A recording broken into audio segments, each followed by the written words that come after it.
It looks kind of strange today, but you can see me and hear me fine? Yes, Okay, we're starting at 6:30? yes. Okay.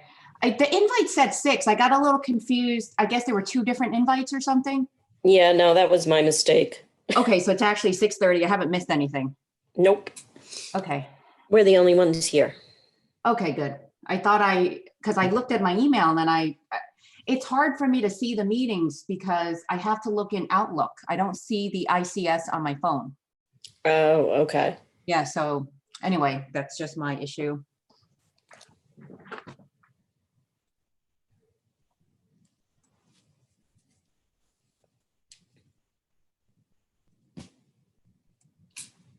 Did you go in the office today?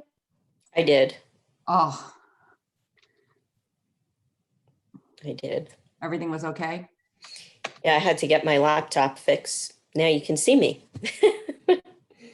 Oh, the reason you had Snoopy before was because it didn't work? Yeah, it wasn't working. Oh, okay. Wait, I gotta.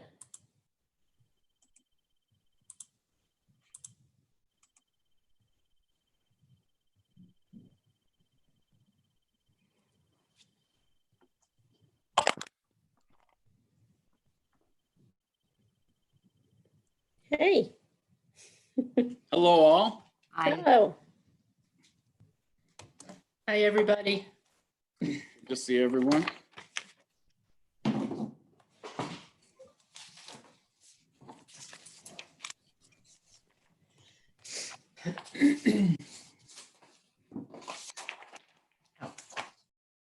Hey, Rich, did you get the 9 inches of snow?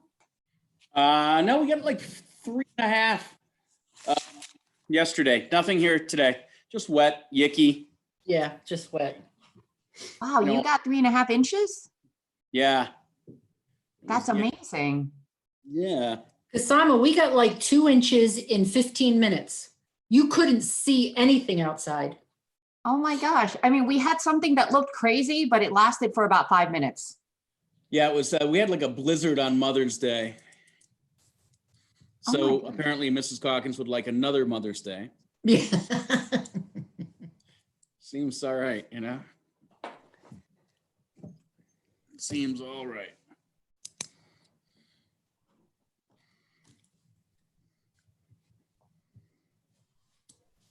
Hello. Hi, Susan. I had trouble joining just now. That was very strange.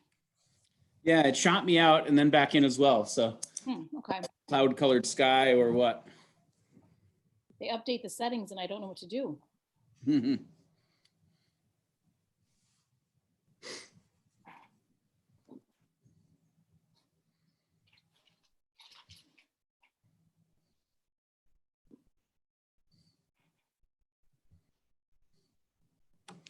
There we go. So Gina, we can see you now, huh? There we go. Muted. Gina, did you hear that? We can I'm see sorry, no, what? We can see you now. I know, I was kind of liking not seeing me, but that's okay. It's all Hey good. guys, All good. how's everyone doing? I can't wear my glasses because then there's a glare. Oh, that's true. I can't really see. Can you guys hear me okay? Yes. You can, okay. The reaction, where are the reactions?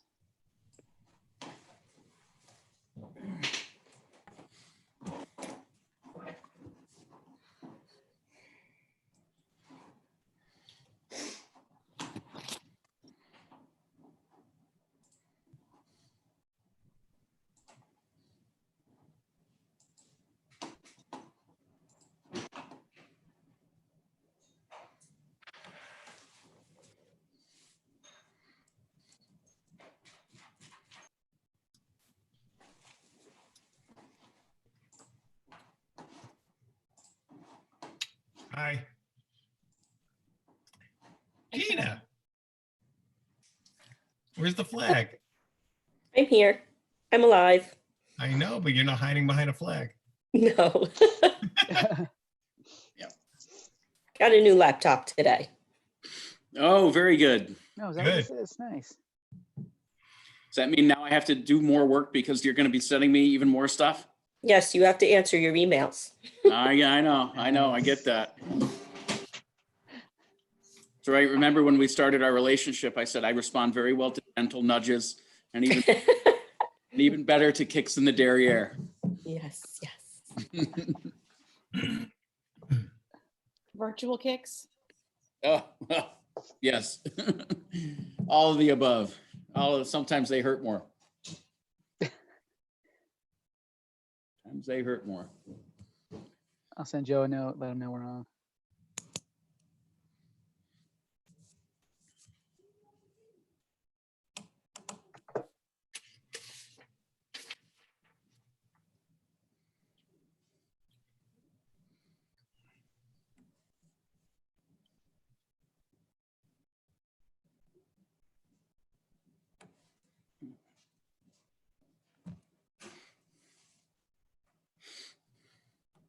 Our director of technology may be having tech problems. Hey, there he is. Hi, everyone. That was a good one, Rich. I want to tell you, I'm embarrassed to say this. I was clicking the wrong Zoom meeting from a different thing. Rich was just, There's just too many Zoom meetings. I can't. It is a four-letter word. It really is. Yeah. alrighty.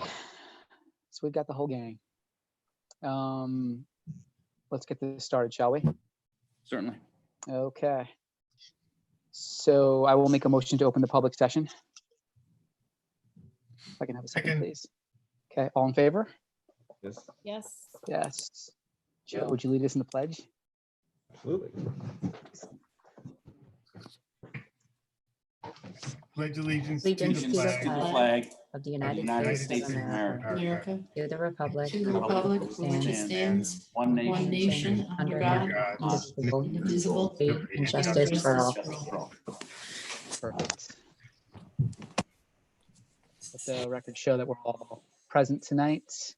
Do we have any correspondence, Gina? No correspondence. Tonight?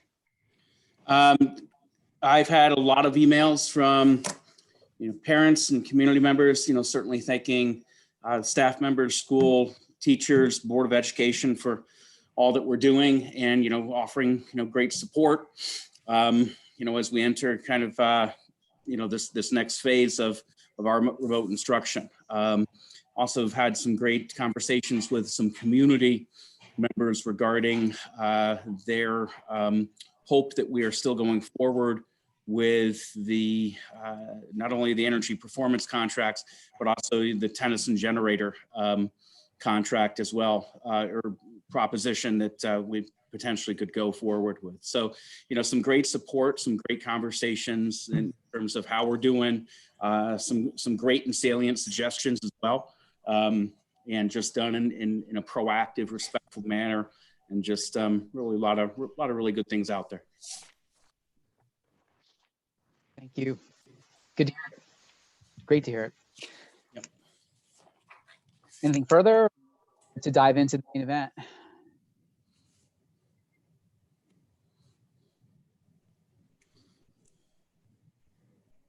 We're diving in. Oh, sorry. We're moving on to the So on yes, the everybody. May, okay, on the May 11th document that you had in your library, if you look on page 2, you'll see that we're now proposing a budget of $30,987,411, which is a 0.56% increase over this year's budget, and a tax levy of $24,583,186, which is a 0.45% increase. This tax levy is $30,000 below the tax cap calculation that was submitted to the comptroller, which I will adjust after you adopt the budget. On page 6, you'll see that the tax rates have changed slightly For the town of Greenberg, they're $9.28 per 1,000 of actual value. And for Mount Pleasant, it would be $662.99.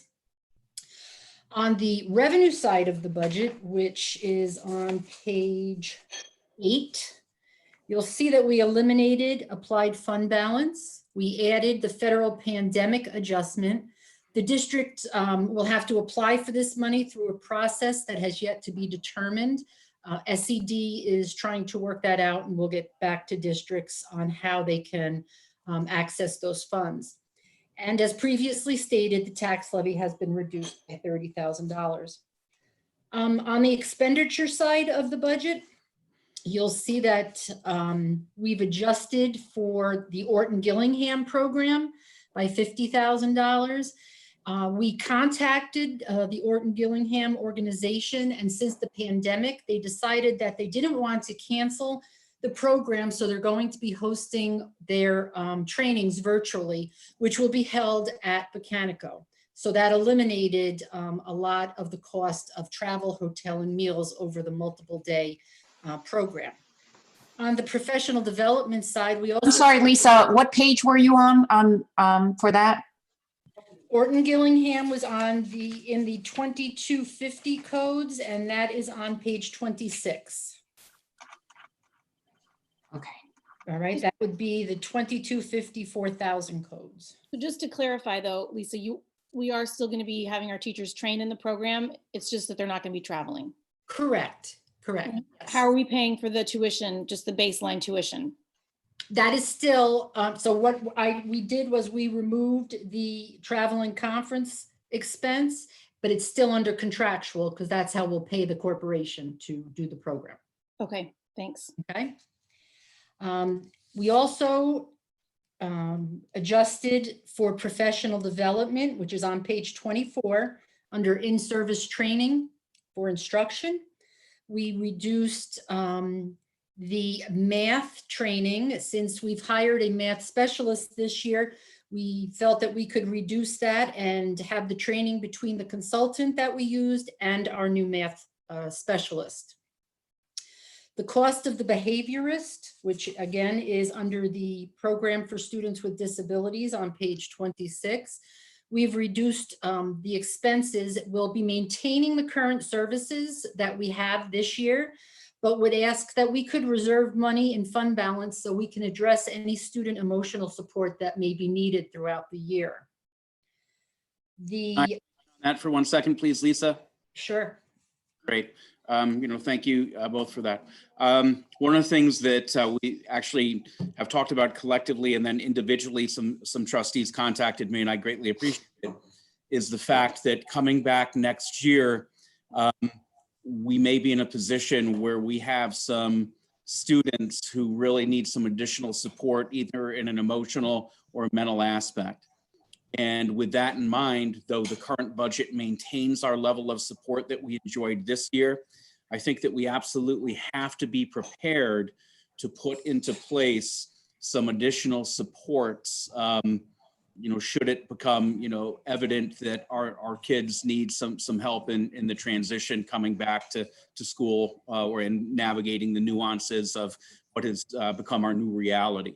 Makes sense. And so that was just, thrown out there. And, for that, one of the things I would ask the board to entertain is looking at fund balance to help offset that, because obviously we hope that this is a need that would be singular for the year, and we'd be able to take care of it in that manner and not have to put it in each subsequent budget. I'm the psychologist stuff. Is that under 2250 or is that somewhere else? No, the psychologist has its own code that is on page 28. We contract with BOCES for a part-time psychologist.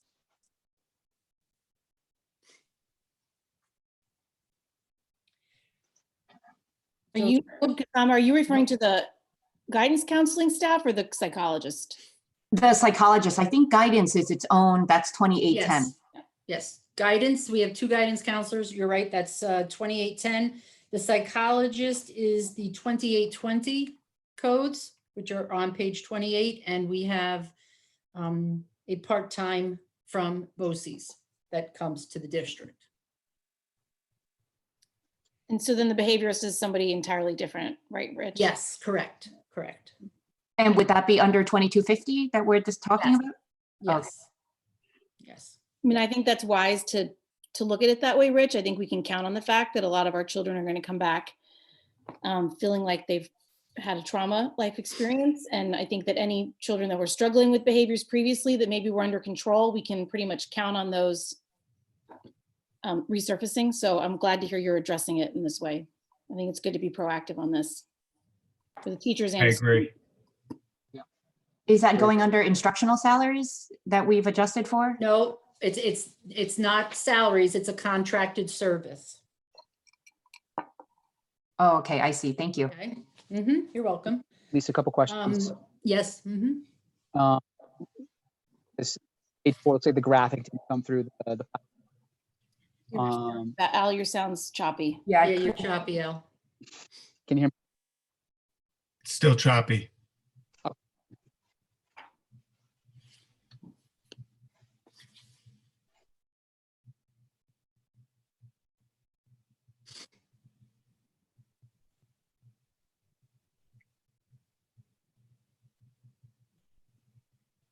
Do you guys want to wait for him to rejoin?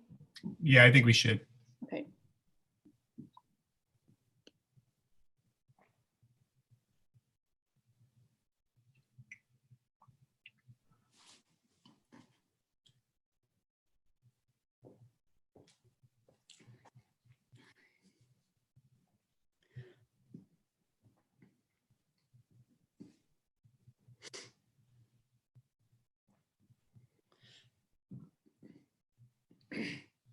Hey guys, can you hear me okay now? Yes. Okay. Am I okay? That's my question. I don't want to just jump in. If you Yeah, guys- no, go ahead. No, So I think we're, at least on the version that I opened, the pie chart appears to be missing on page 4 on the latest version, on the 511 version. And I'm pie not- chart and- On Oh, my, okay, maybe it's just on my end. Maybe the PDF I didn't see it. populate. You see it? yeah. Oh, that's funny. Okay, just the PDF didn't populate on my end. Do you also Okay. see the page with the tax rates? Because I don't see that either. I see it on page 6. You want me to send you a Fine. copy email? Yeah, I don't have a page 6 in mine. It goes from page 4 to page. I'm 6. opening the one in the agenda. Yeah, Same here. Same the here. one in the agenda Weird. I do show is the pie chart table's there, but the pie is missing. The chart's missing. And Right. then Yeah, that's what I'm referring to. and that one doesn't have page 6. I printed page 6 Right. only out of the library. Yeah, that's what I'm referring to. There's no page 6 in the on the one posted on the agenda. Maybe I did get it from the library. Maybe that's where I got mine. But so the problem is that the public draft doesn't have it. Right. Gina, do you have a copy of that? That I- shows everything I'm that I looking sent you? in the agenda and I see both. Let me just try to, again, maybe it's just the way it downloaded. Maybe it downloaded in a strange way. But if it didn't, is the version in the library the same? It should be. Okay. The public one that's on the agenda has 2 page 7s. And no page 5 or 6. There's a Yeah. couple, there's an Yeah, issue no, with that Yeah, the one. one on the agenda is not right. It's missing the pie chart still. So I'll go into the library. Okay. Okay. And after the meeting, can we upload the correct one to the public? Or maybe Yeah, Gina, maybe you can do it now. Yeah, let me see if I can do it now. It looks okay on my end. I don't see 2 page 7s. Weird. Maybe it's when That's strange. did you download it? Maybe it somehow got corrupted. Just now, maybe it was, if you guys did it, I did it just as the meeting started. So strange. Okay. You know what may help you if you download it and then open it after it's saved. Sometimes when it's like in the Oh. web, it'll do weird things. Interesting. Okay. Where in the library would it be? Under the budget, 2020, 2021 budget? Yeah, I got it. Okay. Yep. And it's the 511 version, updated with new page 6. That's the one? That should be the one. Yep, page 6 is the tax. Yes. Mhm. Let me just check it real quick and make sure. So funny. It's missing Is the it possible it's you missing- downloaded it earlier? Because I've had problems on Board Docs where if I go in earlier before Gina makes a correction, it doesn't update unless I log out and log back in. It's showing exactly the same thing on this version for me.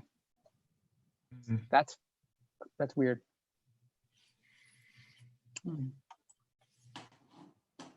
Gina, could you? Yeah, I'm working on it now. Just give me a minute. Okay. Navigate my new computer here.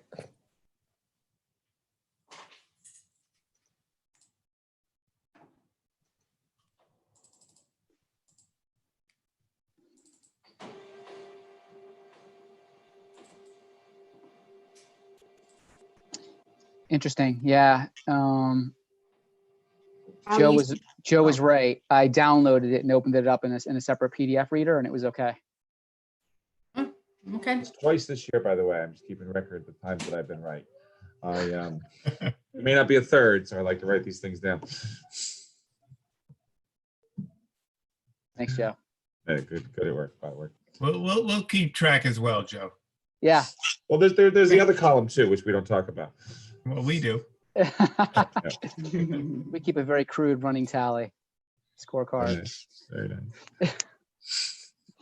Okay, so Yep. the other item that we changed was under computer assisted instruction on page 27 of the 2630 codes. I did have the consultant in there, so I did remove that from the BOCES line since we will be hiring our own technology instructional person in-house. I added back the workers' compensation instead of creating a reserve. And that is on page 31. So you'll see that the 75,500 has been added back. Again, with these changes in the budget from revenue and the expense side, we're proposing a budget of $30,987,411, which is an overall increase of $174,081 or a 0.56% increase.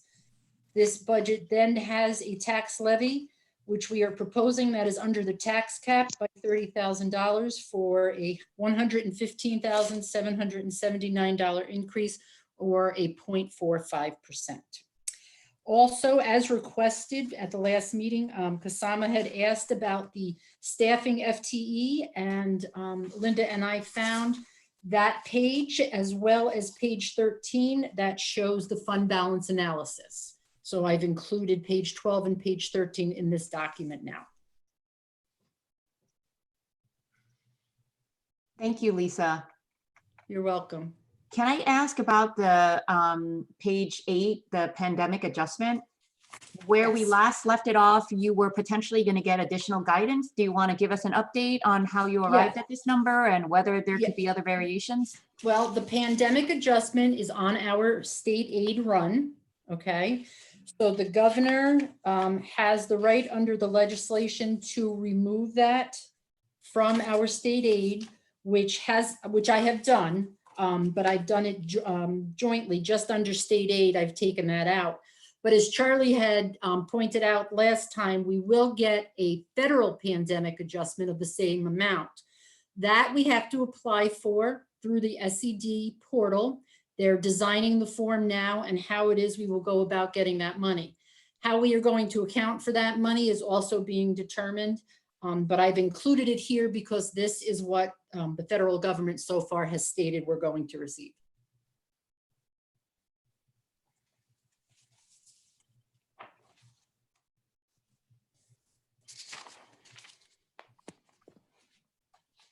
Okay, thank you. You're welcome. So with that, I also gave you an updated property tax card, which if you approve the budget tonight, I'd ask you to also approve the property tax report card, which will then be submitted to SED. And once the budget is approved, I will go back to the comptroller's webpage, ask them to unlock us because that was due by March 1st. I'll have that unlocked and I'll submit the new property tax with the $30,000 adjustment. I have a question, Lisa. For well, did you mean May 1st or March 1st? When was that due? For the, The for property the, no, tax.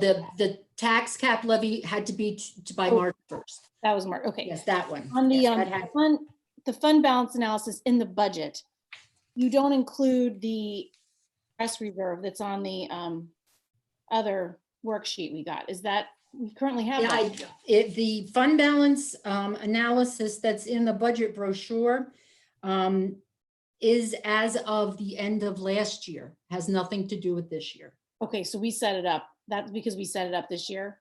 In this budget? Correct. Okay, thank you. Correct. Thank you for that Yes. clarification. Yep.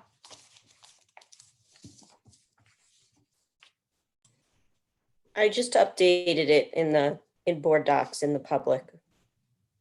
So hopefully they can open the document the correct way. Thanks, Gina.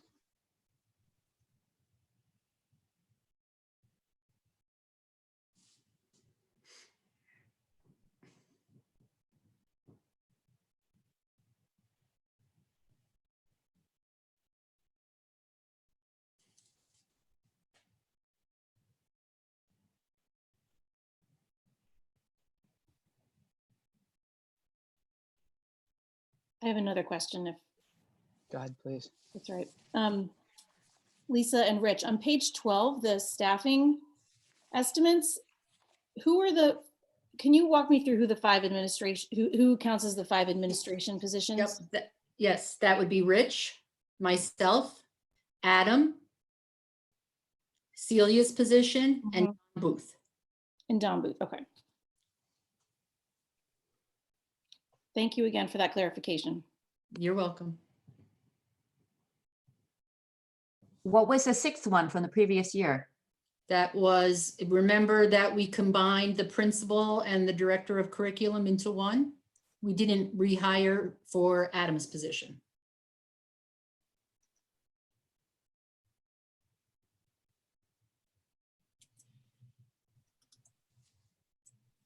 Those technology needs are going to be addressed in a document that I'm going to be getting out to you tomorrow. Just got the last piece of information from something just as a proposal to get start to solidify some aspects. That's good. Thank you.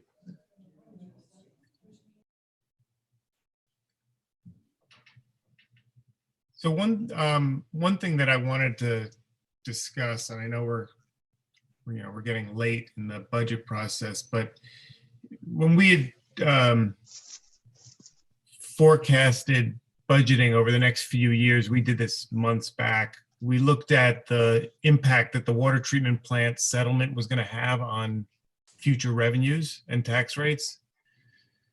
And that if our budget didn't change, it was going to move our tax rates up about 2% a year for the next 4 years. So we had looked at how we might reduce the tax cert reserve line item or the other appropriation line item to counterbalance that. How we might reduce it by a certain amount a year just to counterbalance that. And we had originally said that we would reduce by about 250,000 this year. So last year we had 2.5 million. And we talked about reducing it by 250,000 this year to counteract the water treatment plant. Now we've bumped it up to 500,000. So it's just a discussion item, but we've estimated that we need about 1.2 million a year now. So we can reduce that 2.5 million down to 1.2. But once we've gotten to that point, we can't reduce it. We can't use that lever anymore. So we've got this lever that we can use to offset the water treatment plant. If we turn the lever too fast, we don't have a lot of room in future years. We sort of need over the next 4 years to be dropping it 250 to 500 a year. And we only have 1.3 million to do it over the next 4 years. So I was trying to figure out how we can possibly avoid bumping that number up, that reduction up from 250 to 500. To save it for later years so that, because I'm just concerned that we use it and then all of a sudden we get down the road and all of a sudden there's a big increase because we don't have this lever to turn. Charlie, So just throwing out there a couple of things. One is that, and it's funny, this is something that the board has discussed at different times, but then I always, for one, forget this at budget time. But I was looking at the fund balance projection, which we haven't gotten to yet, but I'll just pick one line item in there. And that is the tax cert interest. We're going to earn about $250,000 of interest on our tax cert reserve. When we calculate our reserve, that amount doesn't take into account interest. So like if we need $1 million in 5 years, we put in $1 million this year. I mean, it would be, I think, complicated for this district to actually say, well, if we need $1 million in 5 years, we only need, say, 900,000 this year. I think that would be very complicated. So what the district has done in the past is said, well, if we need 10 million, let's put 10 million in now. But then we earn interest every year that we don't need. We don't need to save. So like you notice in the fund balance, it says we have an extra 250,000 from tax cert interest this year. That's going into surplus. So I'm just sorry to throw this in on, May 11th, but what if we said to ourselves, we know we're going to earn $250,000 next year in interest on the tax cert that doesn't have to stay there. We know next year that will be surplus. Then why couldn't we put that into our planned revenue? Why can't we say we know? Because if you look at it, and again, I'm just pulling that one line item. I think it says, actually it was 463,000, I'm sorry. It says transfer, or no, that's a transfer, sorry. Bear with me, tax cert interest. Yeah, if you look at budgeted zero, actual 250,222. So we budgeted So zero. that money has to go to tax cert reserves. Right, but we could, as a board, choose to take that money out of tax cert reserve at the end of the year. Correct. So if we said, look, we budgeted and we have enough in the tax cert reserve for our future settlements, and we know we're going to earn $250,000 in interest that we have the choice to take out next year, Mhm. why wouldn't we put that into budgeted revenue? You very well Why wouldn't we Yeah, think of it? you would just have to do it by board resolution. Yeah, you very well could do that. But we could plan right now that as a board next year, we're going to take that out. Okay, Because we have enough in our reserve for all the settlements in present value terms. We haven't discounted those back for interest. Does that make sense? Yep. yes. very Yes, much but so. I have a question, Charlie. If Yeah. we're in the process right now of ratcheting back our other appropriations line, why wouldn't we just adjust that so that to account for the interest? So that, in other words, Do if you want to we're- make it, do you you want are to looking- make the other suggesting. appropriations 2,250,000 and add 250,000 in income as a transfer from the reserve? But I'm That's what I was suggesting, is that we would put in our future revenues that we're going to transfer next year, that Do you 250. want to do that, Charlie, in the future? Susan, this is what I think you're saying. Charlie, do you want to do that in the future? Or do you want to adjust this year's budget to make the other appropriations 2.25 million, and I'll put $250,000 of revenue from the tax cert on the revenue side? I'm suggesting that each year at this particular time, the administration and board should say, how much do we think we're going to earn in interest and next year, and what will we want to do with that money? What we've done in the past is budget zero. And then we get to the end of the year and this interest is there and it's surplus. Mhm. So why not think ahead? We can plan that next year we're going to take that 250 and we're going to take it out. Now, if we have big settlements and the tax reserve gets reduced, then at this point in time, we might be saying we're going to earn 100,000 of interest. But this year, we know that we have 17 million there. And it may stay there, it might go into the capital reserve, it may get moved, but we know we're going to earn that money. Does that make sense? Does that answer your question, Susan? Well, no, well, sort of. I understand your logic, but I'm asking, like, you started the conversation by saying you were a little bit concerned, might be a strong word, but you were a little bit concerned that we were reducing the other appropriations by 500, and you were saying maybe it should only be 250 that we reduce it this year. And my point is that 250 in interest makes up for that. So we can leave the other appropriations at 2 million for this year and then do what you're saying going forward. That's exactly why I brought it up. Okay. Thanks. Yeah, no, that's exactly my So point, is we can then- fill in that gap with the interest.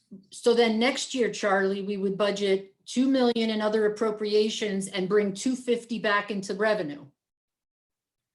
We would talk about, yes, in a year, we would have the Right, same that's- discussion. Yes, yes. Okay, got it. Mhm. Lisa, is the money in some kind of secure account that earns like a Yes, it- consistent interest so we can always Yes, count, so yes, that we can it's- count on it?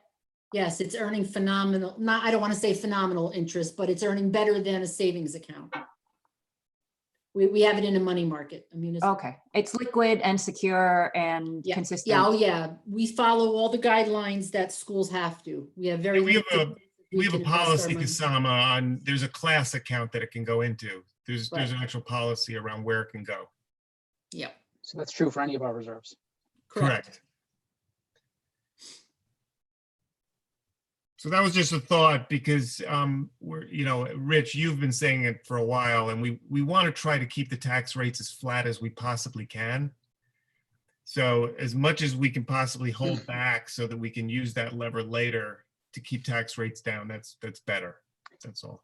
Charlie, I don't want to get granular, but do you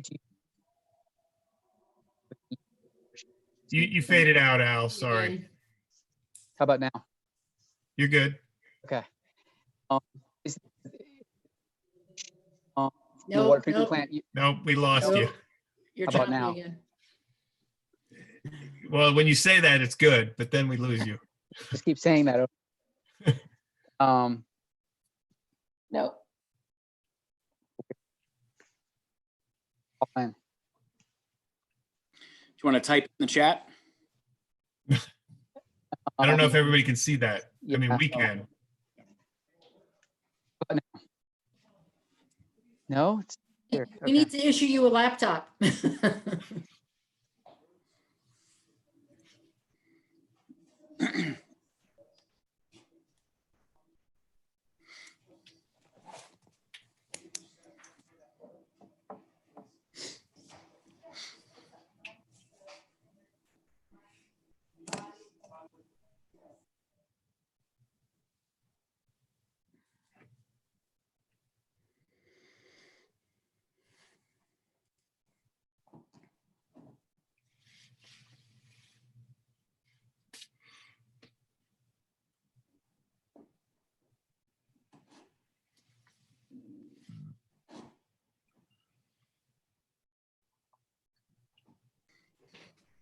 Take this opportunity, give a shout out to all our mechanical mothers out there for being awesome and in so many ways. So good stuff. Gentlemen, I hope you survived Mother's Day. We did. It was difficult. Thanks for the shout out, Rich. Yep. I will share with the community that for Mother's Day present, I got to mop our entire wooden floor. So Very nice. I still remember my Navy days. I did that on Saturday, pre-Mother's Day. I picked the wrong day to do the chores. Oh, no, no, no. Don't you know it's Mother's Day weekend? Just a day. I'll notify my family. Okay. Remember those aforementioned gentle nudges. Yeah.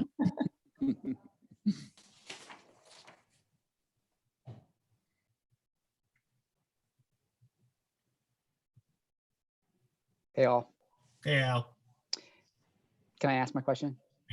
Yeah, we can hear you. Try again. So Charlie, is the amount that we need, is the change from the the water treatment plant settlement linear year over year, or does it spike and drop?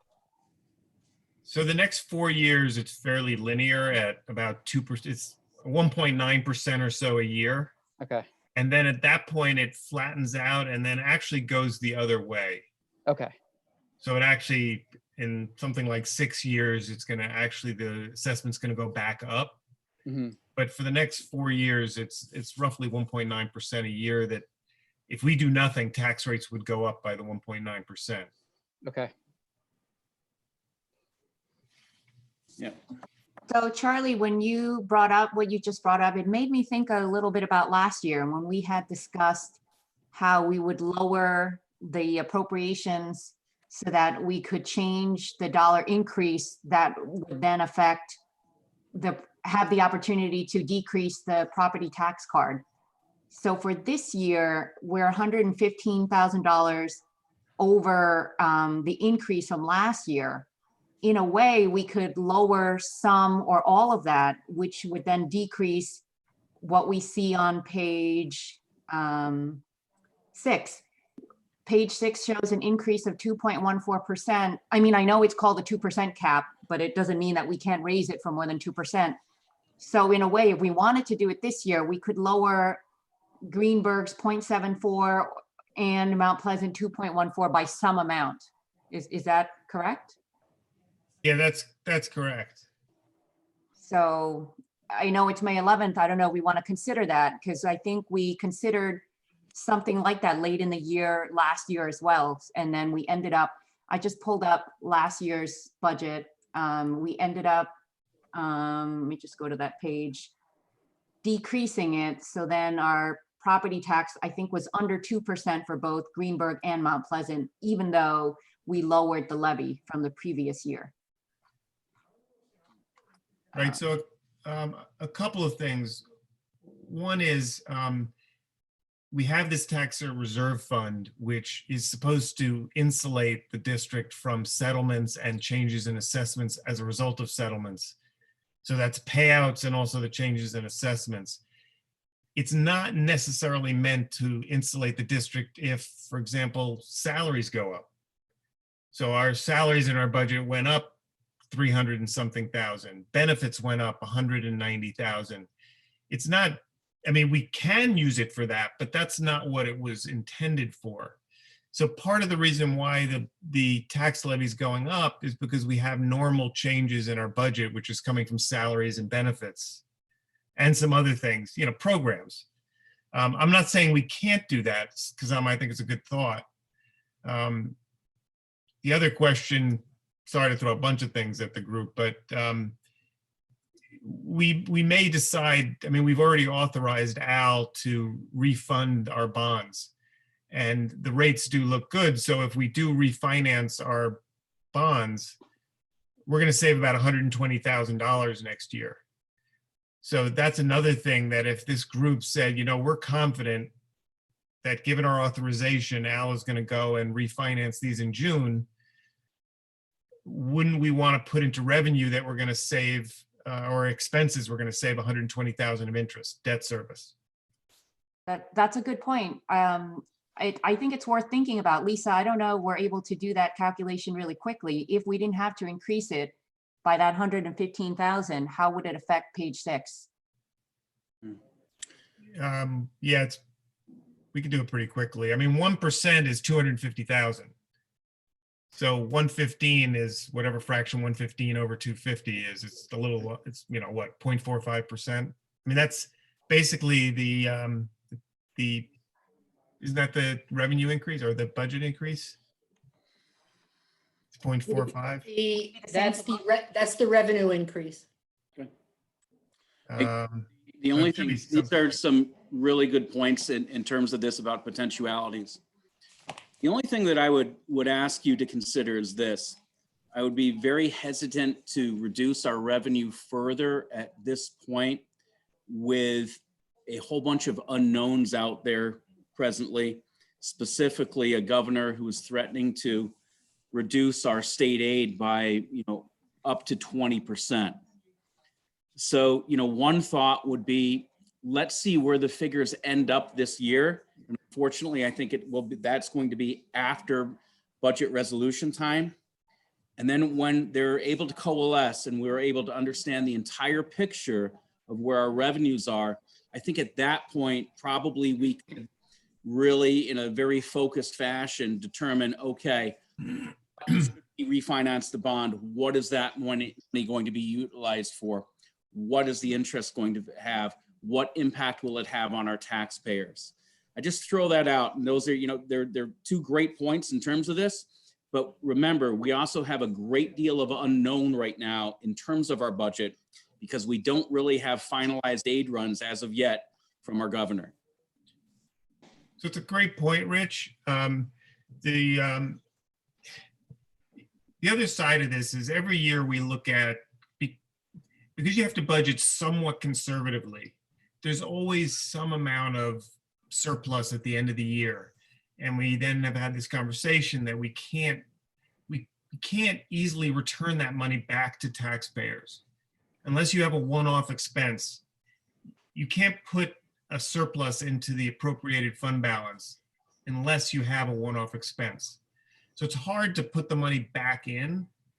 But if you plan for it, so for example, if you know in advance that you're going to have this interest, because look at it this year, we budgeted for 0 interest, we earned 250,000. That 250,000 is now surplus. We can put it into reserves, we can put it towards one-off expenses, but we can't put it back towards the budget. Whereas if last year we had thought ahead and put it in our revenues and taxed less, it would have naturally just flown through the system and benefited the taxpayers. So by us thinking ahead and saying, you know what, we'll just not put 250 from the appropriations line, use 250 from that interest. If we say, you know, we're going to save 120 on debt service, so let's tax 120,000 less, we won't have the 120 as a surplus at the end of the year next year. So, you know, going towards your concerns, I share your concern about the state aid. And maybe at some point we're going to talk about going over the 4% cap on unapplied, you know, the undesignated fund balance. Maybe that's the place to be conservative. But, you know, if we can say that we're going to refinance this debt and save 120,000 next year, maybe that's something we can take out of the budget, but still use some of our surplus to go into the undesignated fund balance.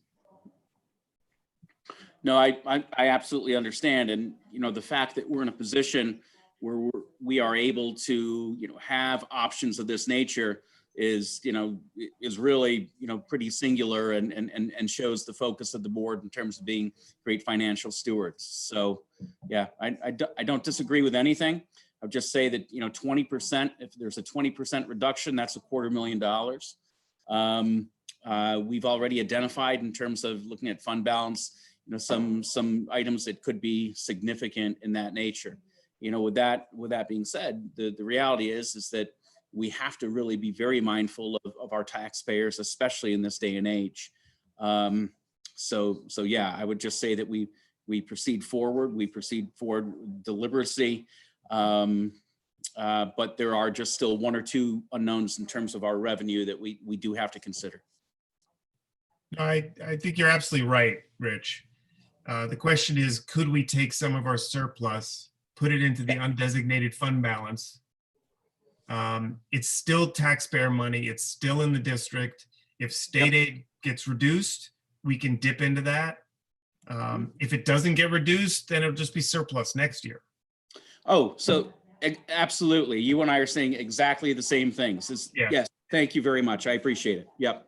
Yep. We're saying absolutely. And yeah, it can go back, but let's have that war chest for the unknowns. Yeah, I think it's important. I also agree Thank with you. both. I also agree with both of you. I was just thinking, Charlie, you kind of made me think of what we did last year, which we helped mitigate the taxes to below 2% for both towns. And I also appreciate that we want to be careful when we lower the levy, because it means, you know, next year we could run into an issue. So, we're in the middle of a pandemic. So I also appreciate Rich being cautious, but when I see that 2.14% number, I like to think, is there a way to get that around 2 or a little below 2? And we can do that for around 115,000, which we can get from either that interest, if we had planned ahead, I mean, the tax cert interest, or from the interest that we know we're gonna be saving on when we refinance. So I kind of feel like we do have 2 sources for that 115. And it still seems like it can be both sides, you can have it both ways and still be a conservative move and kind of take that 2% number, 2.14% number down a little bit in this economic times.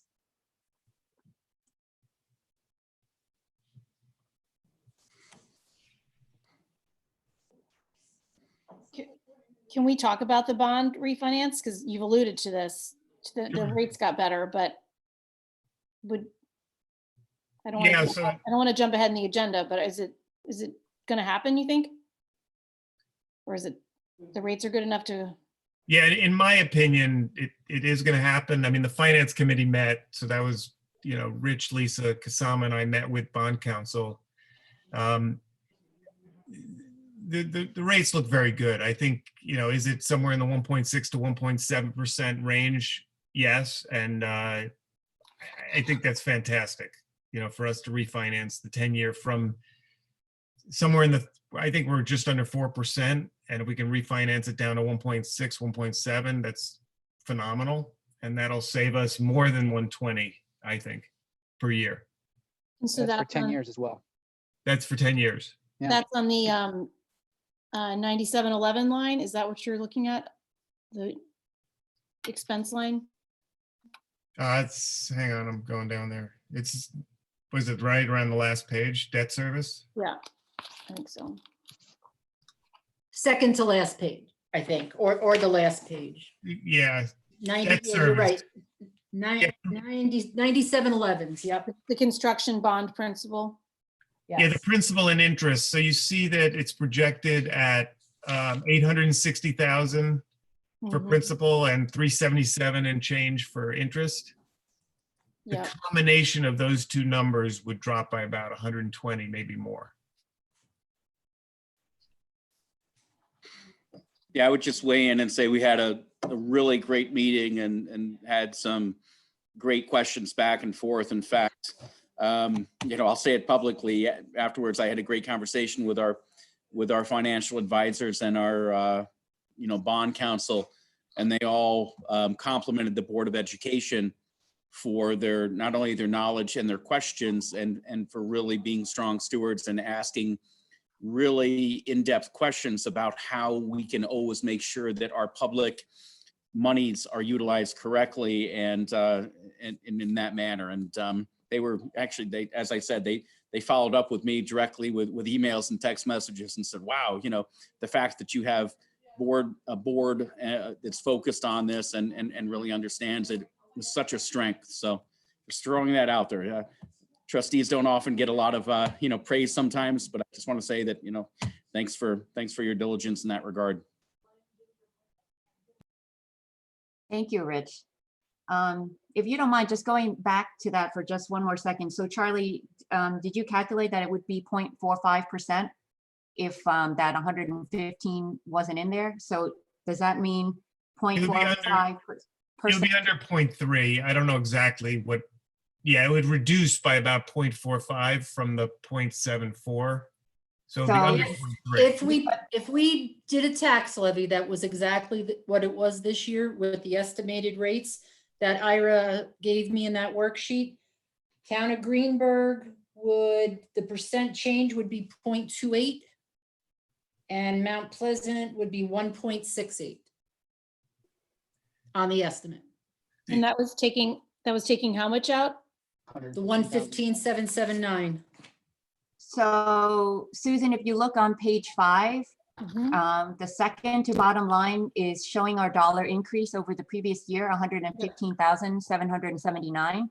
So I only thought about that number once Charlie brought up that we have 250 from the tax cert interest. And then Charlie further brought up that we're also going to get around 120 saved with interest. So with those two facts in mind, I thought about page 6, where I see 0.74% for Greenberg and 2.14 for Mount Pleasant. And then I remembered that later in the game, we did a similar exercise last year where we reduced it. I think the number was 250. I don't recall specifically, but what that did was keep the percent change at 2% or lower for both towns. Yeah, no, I'm following. I just was wondering where you were going to take it out of, but I think if we're confident in the bond rates, then that's a good place to take it out of. Yeah, the other thing I wanted to highlight is that the tax bill, the increase in the tax bill for both districts, both towns would be the 0.28%.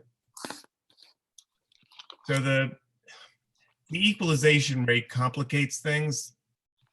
and makes it look like Mount Pleasant is going to increase more. But if you do it to full market value, like Greenberg doesn't revalue, they revalue, they don't let the equalization rate drop. So that's the true increase in the tax bill. Whereas in Mount Pleasant, because assessed values don't change, the rate has to go up. I don't know if that was clear, but the idea is if you have a $250,000 house in Greenberg, your house value might go up to say 260, and the rate would go up by that 0.27%, versus in Mount Pleasant, your house is 250, it stays at 250. So for you to pay the same taxes as the person in Greenberg, your rate has to go up. So it just looks like you're paying a higher rate, but you're paying the same amount. The real thing to look at is the tax levy increase. That's what really we should look at. Because that's a good indication of how much things are going up. That's how much we're adding. And if we reduce that 115,779, our tax levy is going up 0. That's a good explanation. And just to confirm, if you live in the town of Greenberg, it does mean that your taxes would go up 0.74 regardless of what your property was worth. And if you lived in Mount Pleasant, it would go up 2.14 regardless of what your property was worth. But you would pay the same if your property was worth the same, but your percentages are different. Is that correct? It's because those rates are on 2 different things. That's why it's confusing. If you have the same property value, you pay the same taxes. Understood, but it also means that you are paying a different rate increase regardless of how much your property is worth. Yeah, but again, it's on 2 different things. One is a rate on the value of your property. The other is a rate on an assessment. And they're different animals. That's why it's confusing. I mean, it looks like Mount Pleasant taxes are going up faster than Greenberg, but they're not if you have the same home. If you and I both have a home that's worth 250,000, we're paying the same amount last year and this year. Right, but That's reflected at the bottom of the page. Right, exactly. On page 6, it's reflected there. Yes. Yes. right, so we both have a home that's 250,000 each, one in each town. We pay the same, except if I lived in Greenberg, I'm paying 0.74% more to get to that amount, whereas you're paying 2.14% more. Is that correct? No, it's because in Greenberg, your home went up from say 245 to 250. And in Mount Pleasant, it went from 245 to 250, but it was based on an assessed value that had, I mean, it's complicated, but it had a different equalization rate. So the assessed value didn't go up fast enough, so the tax rate has to go up faster. The bottom line is that both of us, Mount Pleasant and Greenberg, went from 245 to 250. And so we both paid 2320. And last year, when we both had a 245 home, we paid the same taxes. If we had more time, I can send you a sheet which goes through how the equalization rates work, but that's why it's confusing. The equalization rate in Mount Pleasant, if you look on that page, dropped from 1.42 to 1.40. That's what's causing this problem, or causing the optics. That's the fun of having 2 municipalities in your school district. Yeah. I'm interested if you care to further explain, but if now isn't the right time, anything to make this page easier to understand, because I think it's one of the pages that people do look at when they look at this deck. Maybe it's easier just to look at the tax levy, because Yeah. at the end of the day, that's the value that's getting divvied up across all the property owners. Right. That's the simplest thing. That's the simplest metric, and it's and the benefit or detriment is equal no matter where you live, dollar for dollar on the tax levy. Everyone's going to pay more or less, identical, regardless of where they live. The tax rates by municipality are, for me personally, it's confusing. I get it when Charlie explains it, but if he isn't explaining it, it's not intuitive. That's for sure.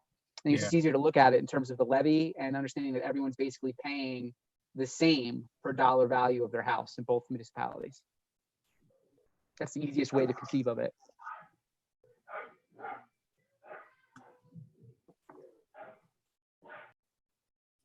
So the increase, Kasama, if you want to mitigate the increase, is $115,000 and change. Yeah, I just wondered if the board would want to consider that or, or not. The risk, as I see it, is the one that Rich raised a minute ago, and it's around the state aid bogey. We just don't know, what's going to happen there. We know what's going to happen. I think we know we're not going to get the full value. We're going to get something less. We just don't know how much less, and so then that's a bit of a risk. Rich, if you've got any other further comments on that, and if we drop down our levy and we have to try to claw back, even if maybe the aid issue will be an issue for multiple years, and then if we drop our levy further, it'll be even more difficult in subsequent years to make up for that loss. I see. Thank you, Al. I see absolutely a decrease in our state aid. The reality is, if we don't have revenues from the state, he has clearly said that he's going to be adjusting on a quarterly basis, meaning if the revenues of the state are there, we're going to get our state aid. However, if they're not there, they're going to be reduced. Okay. I see it pretty similar to where we were in 2008, 2009. We undertook the gap elimination adjustment. Now, at that time, all school districts in New York State were assessed a reduction, and that reduction then was predicated upon future years. It wasn't until about 3 years ago that we actually got out from under the gap elimination adjustment. In fact, in the aid runs, if you remember when we looked at them, you would see, here's your foundation aid, and then it would go all the way down through, and then it would say gap elimination adjustment, and it was a reduction each and every year. So the only hesitation I have in terms of this is to say that until we really know that final figure, to make any sort of long-term reduction is a little bit, I have some trepidation. I think better perhaps to look at some of the one shots as we've talked about as potential fund balance items that we don't budget for, so we haven't had to increase taxes, and say that's what the money is going to be utilized for. As soon as we have those final figures, I think then we could certainly make, in essence, permanent reductions in the tax levy that would then, benefit our taxpayers going forward. When we created this budget that's proposed, it doesn't maximize our tax levy. It's $30,000 under, in that regard. It's about a 0.56 increase. But that's just one of the pieces that is missing in all of this, is really understanding what our total revenues are going to be. And that's all I ask us to consider. If we had a finalized aid run, I'd say absolutely 100%, let's do it, go forward. We can do those reductions. But these are things that I think that we should continue to consider, as well as how to, leverage and our fund balance, et cetera. Rich, if we don't get the state aid, is it not going to be made up with federal aid? Is that not going to happen? We're not sure about that. The only promise that we have in terms of our federal aid right now is approximately a $34,000 pandemic adjustment that, as Lisa said, we have to apply for. So I think, in fact, one of the sound bites the governor had out today, or was it yesterday, was that it's all about the federal aid, and when you talk about schools and those sort of things. So no, I would not say that school aid will be made up with any sort of federal funds. In fact, they haven't even spoken yet in terms of what our Title I, our 611, our 619 funds would be. Lisa, any other thoughts on that? Yeah, I calculated the 20% reduction that the governor is continually referring to. And we don't know if it's just on foundation aid or on aid as a total, but it could be anywhere from 130 and change to 255,000 that we would have to cut. And then as far as federal is concerned, right, there's no talk about Title I, Title II, and any of those funds really right now. And if they're going to be funded or how they're going to be funded. So Rich, I agree with you, and I completely support the need to be conservative. But I look at them as two separate things. So one is maybe we increase our undesignated or unapplied fund balance by, whatever number makes you comfortable, that we might, by the amount that we might lose in state aid. If you think it might be 300,000, let's go above the 4% by 300,000. And if we don't need it, then next year it's in our surplus and we figure out what to do with it. If we do need it, then you have it. And that to me is separate from, if we refinance this bond, we know we're going to save 120,000 a year. And we have every intention to lock that rate in the next couple of weeks. So that's one thing. And then the second thing is the interest. We know we're going to earn the $250,000 of interest on the reserves. So we could apply that into the budget, into the revenues. We still can be conservative given that, we haven't gotten to the surplus document, but there's about a 900,000 surplus on this year's budget. We could easily put 300 of that towards the undesignated fund balance. So I just want to separate the two issues. I want to make sure you're comfortable that you're not going to have a problem next year, that we're not going to have one. But if we know we're going to have a certain revenue and we know we're going to cut expenses by a certain amount, shouldn't we be including that in the budget? Just a question. No, it's a great point in that regard. Yep. I can't fault your logic in that. The one thought would be the only other, and I will tell you that thank you for bringing the interest in regards to the tax cert to light, because that was a chip that, though we had discussed vicariously, I hadn't thought of. The only thought would be is that, okay, do we utilize those two items as the fund balance for next year? But to me, it's just making sure that obviously we are there for our students and our taxpayers. And if we're able to do it with a combination thereof, in this regard, and we are able to put it into the budget in some form, I appreciate it. And I will say that, we're doing our due diligence.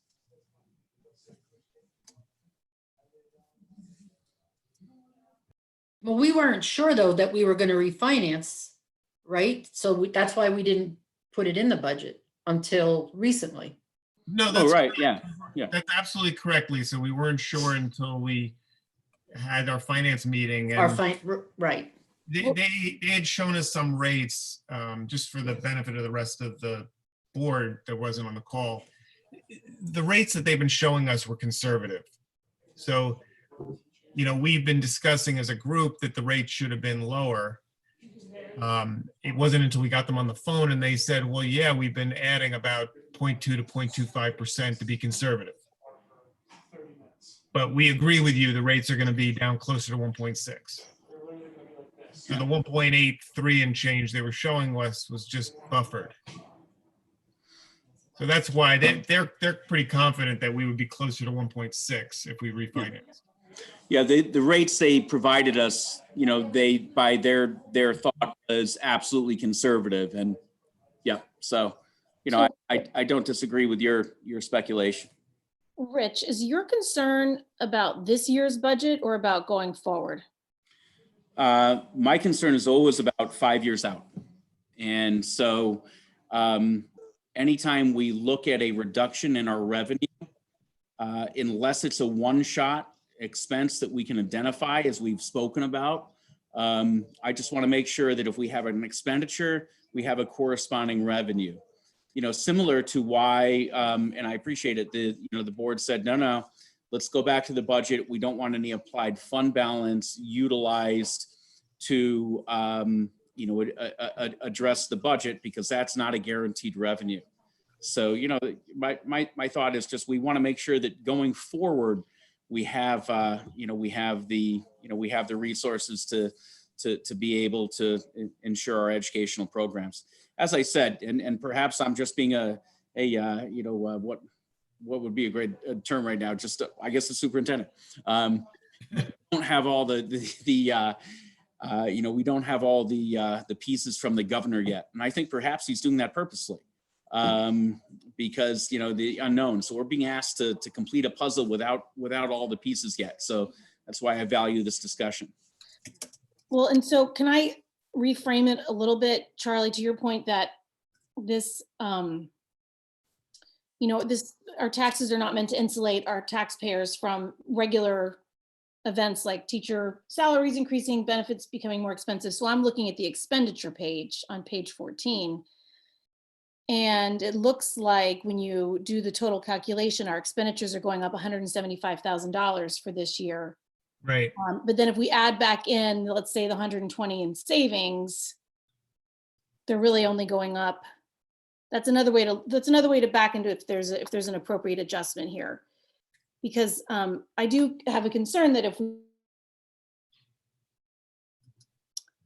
account for our regular expenses that are increasing, we're going to put ourselves into a bad position next year. So if we look at, Lisa, maybe you can walk us through this expenditures page, how that would look if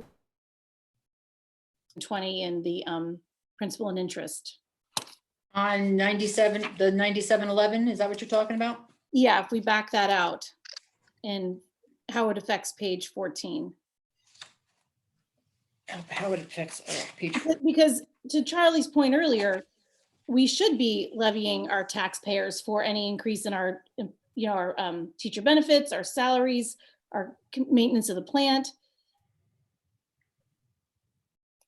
The other appropriations balance is meant to, you're meaning using that to level out the water treatment plant assessment, right?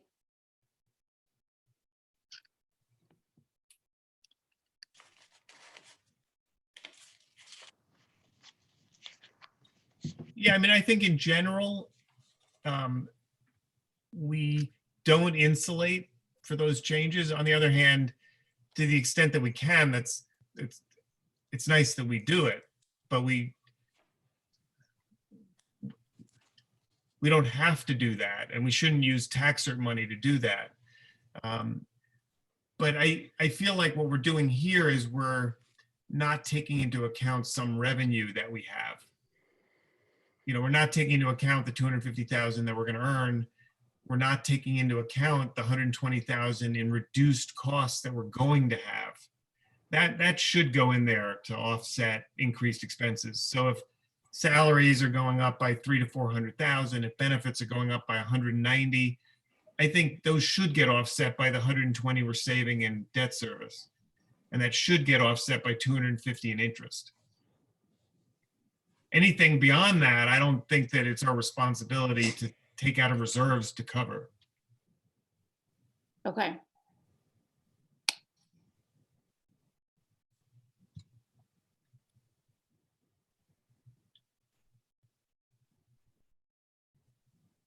So even taking out that 120, we still had an increase in expenses of about 55,000 this year. Correct. Yeah. And if you used 120, then we would go lower on our tax cap.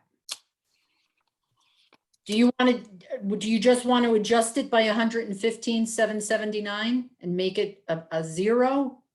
Because if you did 120, then it would go lower than this year.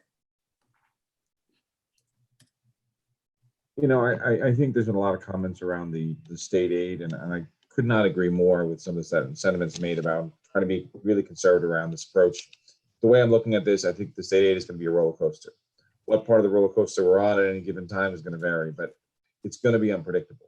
So this may not be a good time, may not be the responsible thing to do, is to try and lower the tax rate as much as to flatten the curve, if you will, to overuse a phrase, to keep things as consistent as we can for our taxpayers. I'm very concerned that we're going to find ourselves a state doing some unpredictable things, and we don't want to negatively affect our community by not having a reserve to counter that.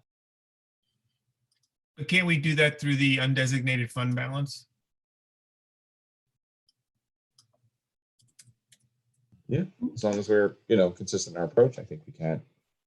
Part of the issue I'm having is we haven't talked about the fund balance yet or the bond refinance and like, Yeah. so that hasn't been laid out yet.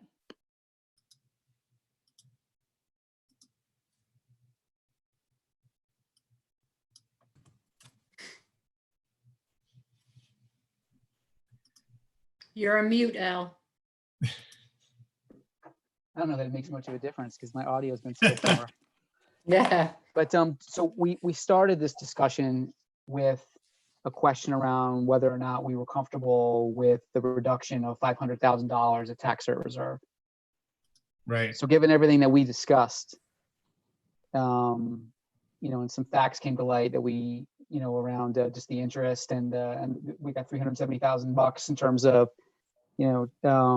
reduced, well, in terms of interest income that we're going to get from the tax cert reserve and in terms of interest expense that we won't incur as a result of eventually refunding a bond. So given that, do we want to reconsider that point? Do we want to reserve potentially, a bit more, or are we comfortable with the 500,000 reduction, knowing that we're going to need to, insulate a little bit the blow from the water treatment plant over the course of the next number of years? I mean, if we were going to talk about doing a reduction, I would assign it to the item that it relates to, which would be the construction bond principal and the construction bond interest. And leave the other appropriations at 2 million.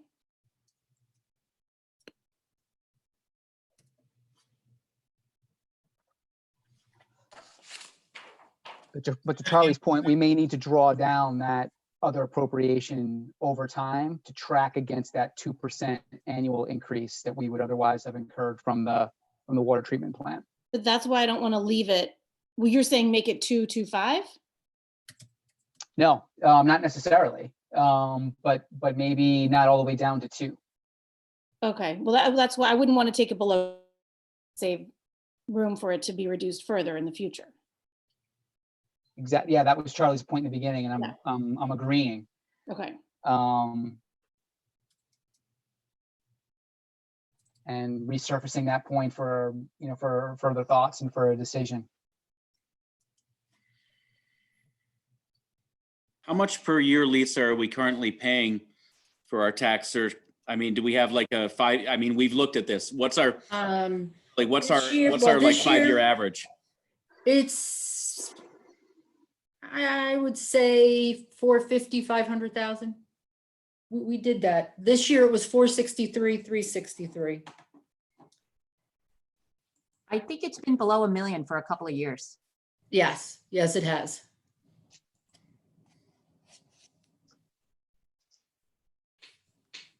I mean, well below.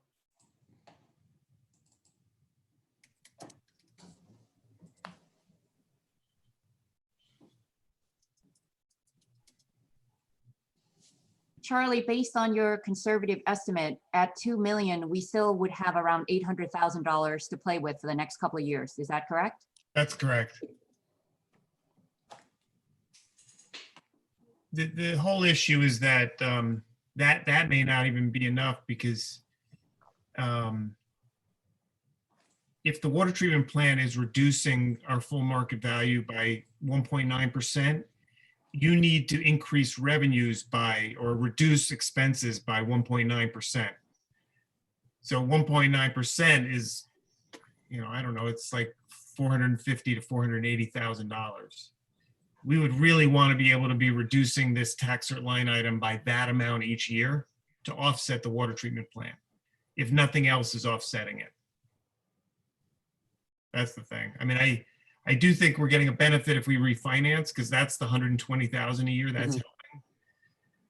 But we don't have enough room already. That's why I was saying that maybe going from 2.5 to 2.25 just gives us a little bit more room to play with. The other thing is the energy performance contract, which, Rich, it's fantastic, and I'm excited you brought that to the district. that was going to be a big benefit next year as well, but because we're sort of delayed, we haven't included that. It's also possible, by the way, that Rich gets that started and we see some of that benefit next year. That's not in our reduced expenses or at the Yeah. moment. But that's another thing that's going to help offset the water treatment plant. It's just that we're going to save a lot of money on the EPC. Yeah. Yeah, But that may end up being a bunch of we're surplus. working towards it. Yeah. What's that, Rich? No, I said yes. No, I'm very hopeful and we're working towards it and we'll absolutely get it, portions of it done. I just can't, guarantee how much of it is with what's going on with COVID and those sort of things. But again, compliment the board. That's another chip to play in these financial times. So, yeah. The other thing to throw in there, and I know we're always trying to be good fiscal stewards, as Rich said, but with what's going on with the coronavirus, there are a lot of people who are out of work or suffering at this point. So, anything we can do is appreciated, I'm sure. So if we can find a way to cut it, I think we should. Yeah, that's a good point. And we could be in a very different situation next year.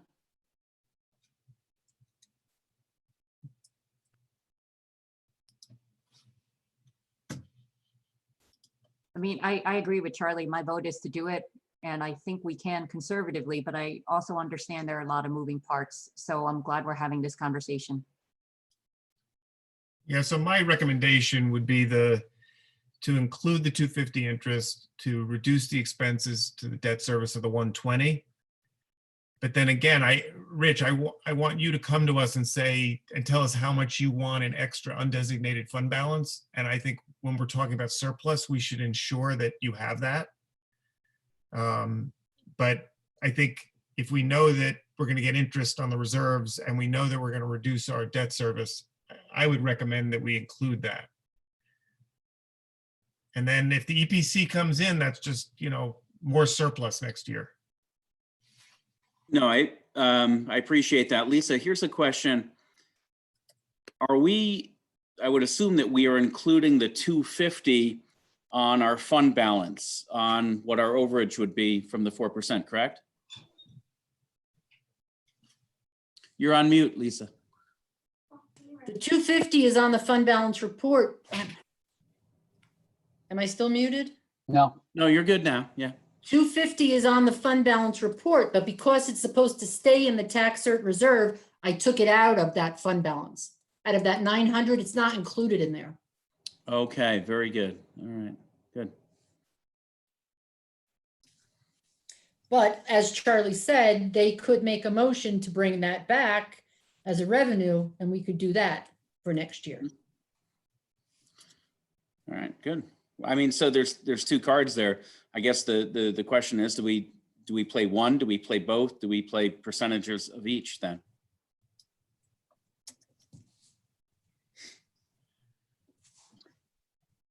Rich, so I'm clear. What are the two cards you're referring to?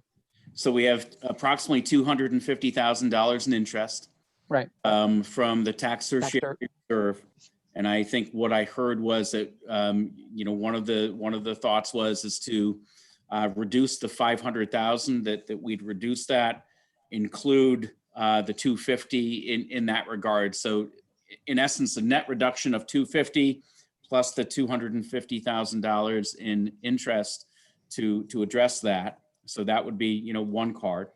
And then the second card that we have is, the bond refinance, which, conservatively could probably be between 110 and 120, depending upon the day.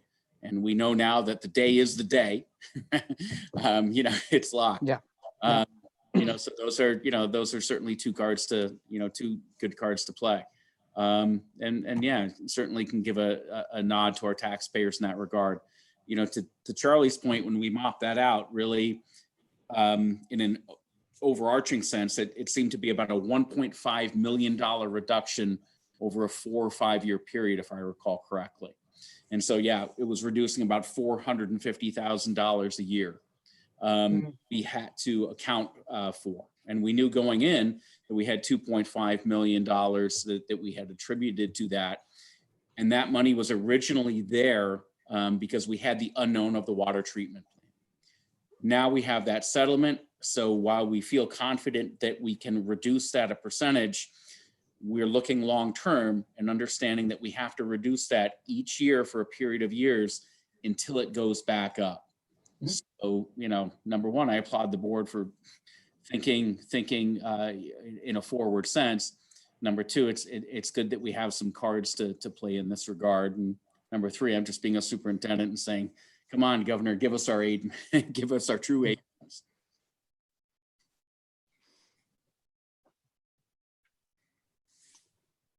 So let me just, Charlie, tell me if I have this right, the way you were thinking.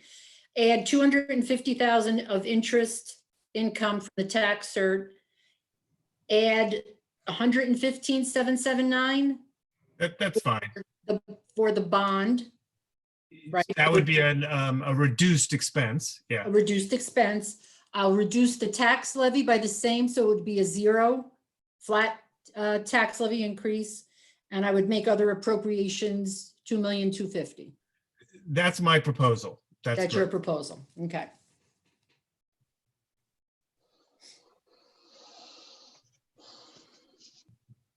I'm good with that too.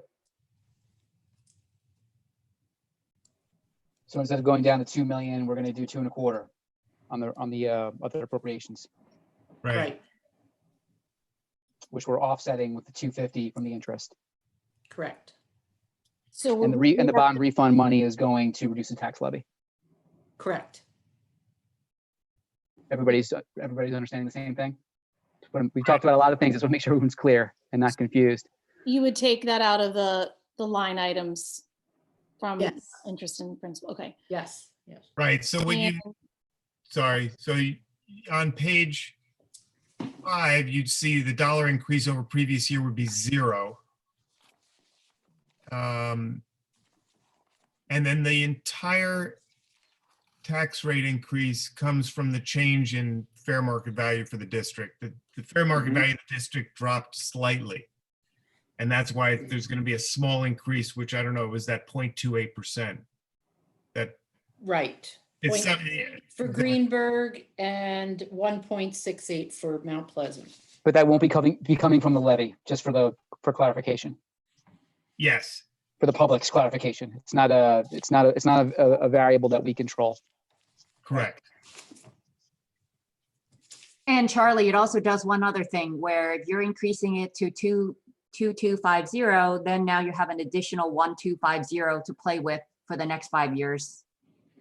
Instead of, I guess, no, I'm sorry, it's 800,000 plus the 250.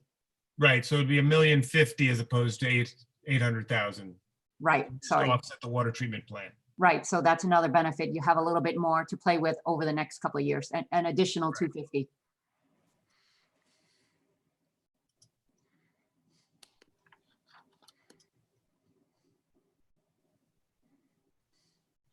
And yeah. And again, I do think that we'll get some benefit from the EPC next year. I also do think that, Rich, you should let us know how much over the 4% undesignated you want to go to cover state aid drops. Thank you. That would be, No, that would I be appreciate it. Yeah. So I guess we just plan for something close to perhaps not worst case scenario, but we want to have a very conservative estimate in there in terms of what we think we'll actually receive from the state. Yep. Well, I mean, yeah, we can base it on, what it is. You know, what is actually amazing is that we're all absolutely saying the same things. We have to have the money to account for, the what ifs. We're just looking at different avenues on how to get there, and perhaps some, giving a more immediate, nod to some of our taxpayers and things. So I appreciate all of that.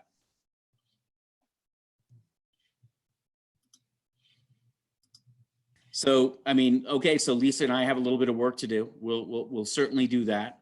I believe we'll absolutely have I'll continue to work with our representatives from, the state, et cetera, to try to really determine, what a reduction, if any, would look like. And so that we can, this next week, we have till next, we have a couple days, Thursday, to be able to, finalize this process. And it's no problem. The reality is that we have to have these conversations, and we are, and we have to do our due diligence. So, kudos to everyone. So do we have anything else that we want to look at, or is the board comfortable with that recommendation for us to approve on the 15th? I'm comfortable with that. Sorry, that wasn't clear, whether you are comfortable or not comfortable. Comfortable. Yeah, I think it's good. I'm comfortable.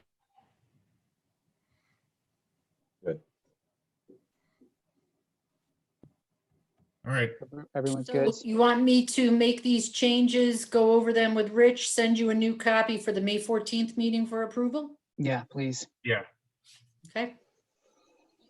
And make sure the gremlins don't make our pie charts disappear. Yeah, exactly. Well, what's funny is I had two different ones up, and one had it and one didn't. And so so. I mean, it's good. It's good, Charlie, and I appreciate the suggestions. It's this way forward seems like a good way to mitigate any financial hardship to the degree we can for folks who are tax paying this year, and then longer term, it still puts us in a good position to be able to mitigate the impacts from the water treatment plant assessment year over year. So it's short term and longer term benefit for the taxpayer, but it's not putting the school at a meaningful disadvantage in terms of what we're putting out there for our tax levy. So it seems like a real optimal point in terms of meeting all of these different and sometimes competing needs. Yeah. So I want to commend everybody for having a very robust discussion about this and looking at it at this late hour with fresh eyes. Yeah. Yeah. The only thing I would add is with the understanding that we'll be having a proposal to through fund balance be able to address possible reductions in state aid, because that's the only responsible thing to do for our communities and our programs. Yeah, absolutely. We want to be ready for anything, and we think it's pretty clear which direction things are going. So I trust we'll be ready. Thank you. Good stuff. Thank you all. Good. Anything further on this? No. So we discussed a little bit around the fund balance, but let's dive in. Okay. So we keep looking at this and adjusting numbers, and that's where, if you look at the revenue section for the fund balance, we know that we're going to get the property tax for both Greenberg and Mount Pleasant. We haven't received it all yet because there's still a payment that we're waiting for that comes this month, but the counties have to make all school districts whole, so they will get us that money. And we know that we will get our pilot payments. And as far as the sales tax is concerned, I spoke with some of my colleagues in Westchester on what they were doing. And I was being much more conservative than they were being.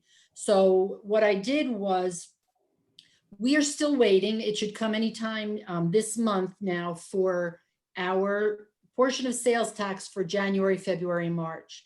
And since this whole COVID incident and everything closed mid to late March, I'm confident that we're going to get close to what we've received for the first 2 quarters. And then for January through June, for April through June, we were much more conservative. So we increased that number to that we think we're going to collect approximately $246,937.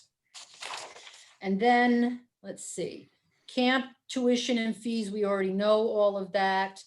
We estimated the tax cert interest and the interest and earnings just on the general fund based on just for 2 months, because everything has been recorded as of April 30th. So we estimated those based on what we have collected and where interest rates are now. And then state aid puts out what's called the Gen Report. And the Gen Report is a compilation of your foundation aid, your high tax aid, your transportation aid, all of your aids are on this. And they base this off of what you have submitted, what you've corrected, and you have different stages during the school year to submit this information, and then they update the Gen Report. So we've updated the state aid number from what was budgeted, which was the projection from the governor and the legislature, to what it actually, they say we're going to collect now. And then the incarcerated youth, there is no report for incarcerated youth except for what we get from Southern Westchester BOCES. So I base that on, I've looked at the last 2 years, and we looked at what BOCES is billing us per month for 9 months. So that works out to be $1.89 million. So that is, I'm sorry, $1.8 million, and then our 5% that we earn. So we should get 1.89 million. And then I put in there the transfer from the tax certiorari for the if you remember a couple meetings back, Charlie had recommended that to make it more transparent for people, why don't you transfer in the money that we're going to pay out as a revenue, which that's what I've included here. And then if you look down below in the expenditures, I have transferred out the whole 2.5 million instead of netting the two amounts. So we're projecting that for revenues, we are going to be about 679,000 in the favorable, collect more revenues than what we had budgeted. And then on the expenditure side, we know that we're paying all of our employees, and we know that there are going to be some coaching stipends and extracurricular stipends that we're going to pay. And then some of our people that are working in a different fund are working for us in aftercare, the childcare that we have to provide. So we had to make compensations for some of those salaries, and then the benefits that go along with it. In equipment and contractual, we have some of those one-time items that we've been talking about, the one-hit wonders, as we call them, that we want to put through this budget. We're going to max out our textbook aid, our hardware aid, our software aid, and our library aid. Matter of fact, I've talked to Adam about textbook aid. I've spoken with the librarian actually today. She called and I said, if you have any money left in that library aid, because it's all expense driven, let's get it spent so that we can get that in our state aid. So we're going to max that out also. As far as tuition for gen ed and special ed are concerned, we have those estimated rates, which are what we are using now, but we also are using an average on once the finalized rates come out. So that number could fluctuate a little bit. I know that we just got the final bill from one of our schools to recap what happened last year once the rates were finalized, and that all has to be factored in here. The incarcerated youth, I base that on what BOCES has been billing us. The debt service and principal payments, that includes all of the principal and the interest payments on our bond. Plus you'll see that it looks like it's in the negative 260,000, but it really, that is money that you guys had put aside in this year's budget to pay off that remaining amount of that $500,000 bond. And then there's transfer to other funds, which is capital, federal, and school lunch fund, okay? So we're estimating that our projected fund balance just for this school year will be $829,375. Our 4% fund balance, if you remember from this year, we were over by $770,092.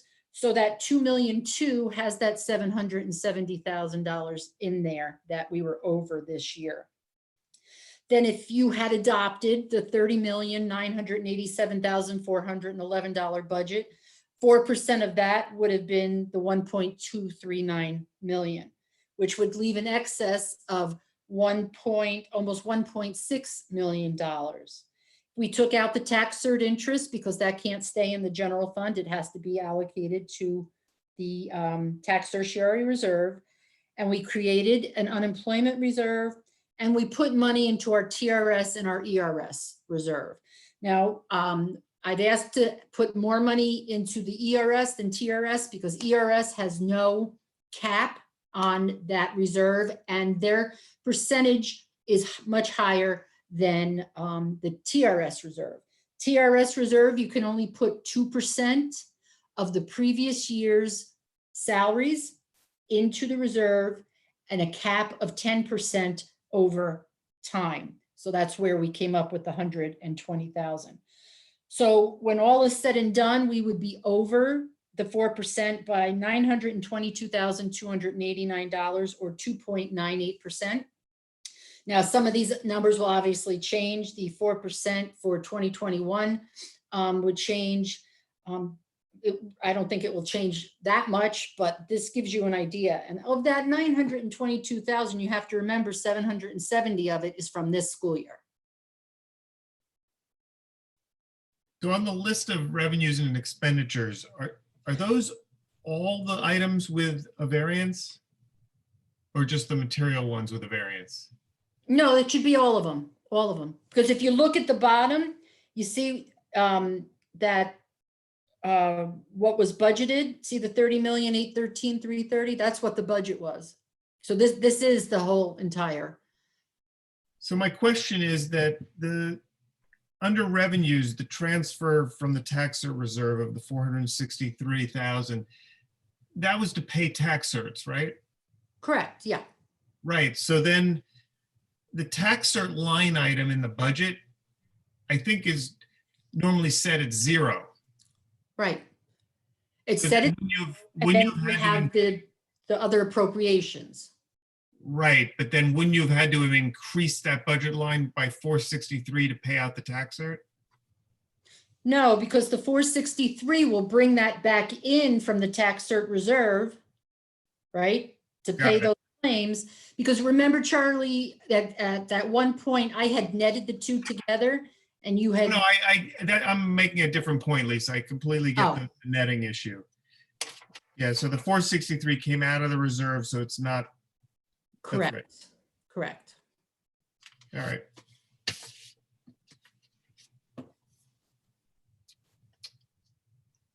Lisa, I have a question. The with regard to ERS, what do payments typically look like out of that reserve, or what are the That associated can expenses on an annual be, basis they're in the 400,000 range for them. Yep, annually? Okay, yes, Okay. yes, okay, so we're reserving a little less than half. Oh wait, no, yes. you're putting We're in. already in that reserve too. Yeah, We're I see. just, we're adding to it. Got it. I also have a question. It looks like we have not put any money aside for the employee benefits liability reserve this year. No, because you can only fund that for what it is, for what your liability is, and there's a spreadsheet that we do, and it's all based on people's salaries and their age and when they would retire.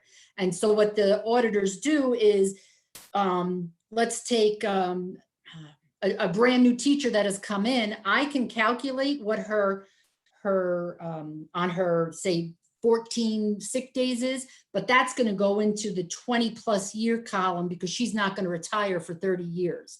They're more concentrated on, because you got to remember, GASBs haven't all been approved. So the whole point of the EBLAR was school districts were dumping as much money as they could in there because they were afraid a time was going to come where the government or the state was going to say, you know, your liability is $14 million and we want to know that you have that money. But then the GASB stopped. So you could only put in between about five years into retirement, between 5 and 10 years, you can get away with having funded in that reserve to pull it out. So we're pretty well funded in there. So Lisa, I just wanted to go back to the tax cert. So the 2.5 million, we budgeted to spend it, and then we moved it into the tax cert, so we did spend it, right? Mhm. On the judgments and claims, we budgeted 0. Mhm. We actually spent 463,000 on budget on. So why isn't that under the expenditures as budgeted 0, spent 463,000?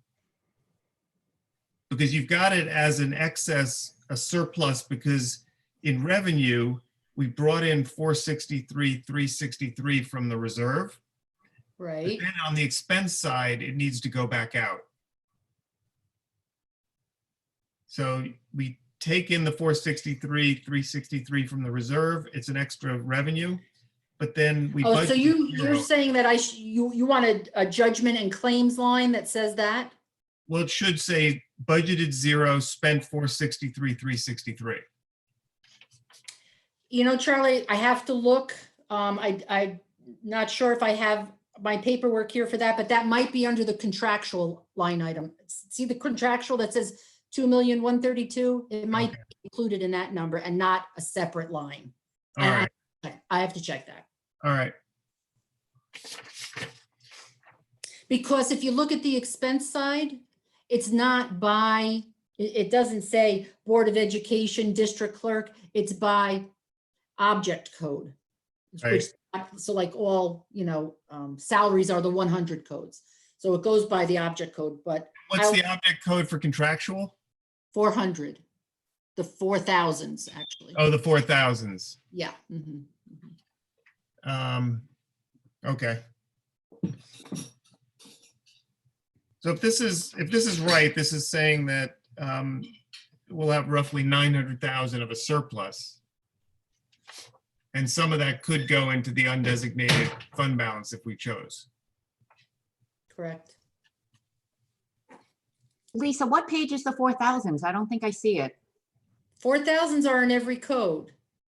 Oh, sorry, that 4,000s is a subcode. Yes. 4,000, so the first 4 codes are called functions, the next 4 are called objects. The 4,000s are an object code. Thank you. You're welcome.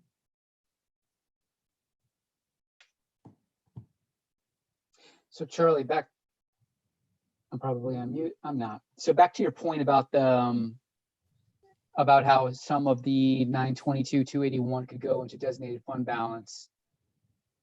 At what point in time do we make that decision? That's a bit later, isn't it?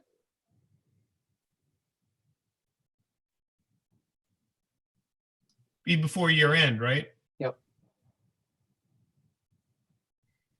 Yeah, I think we have to address that before year end. And actually, I think that anything that goes into the tax cert has to be actually done before June 30th, right? We found that out from David. Yes. The rest of it, since we won't know exactly what our fund balance is until the books close, That can be done over the summer. we do those up to amounts. Yep, that's right. Okay. Right, up to, yep. How much variation are you potentially expecting from this number?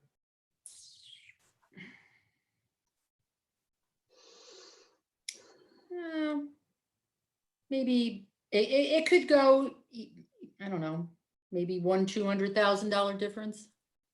It's all going to depend on again, what we spend and what we're collecting. I'm really curious to see that sales tax number when it comes in. Mhm.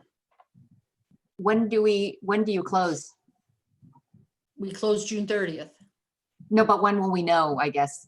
Oh, you mean for sales tax? No, for the whole surplus after you, because even though June 30th is the day of the close, we don't find out until after. Oh, yeah, no, we won't exactly know until our audit is done, but once our books are closed, we can come very close.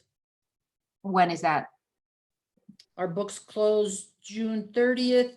We give bills, we go to July 15th, and then we cut, that's our cutoff. so that we can get everything done. So I would say the end of July. Sometime in July, we could get it. You don't see any huge variation like 200, 300, or some other greater amount right now? No, So within 100,000 plus or minus is where you are forecasting it right now? yes.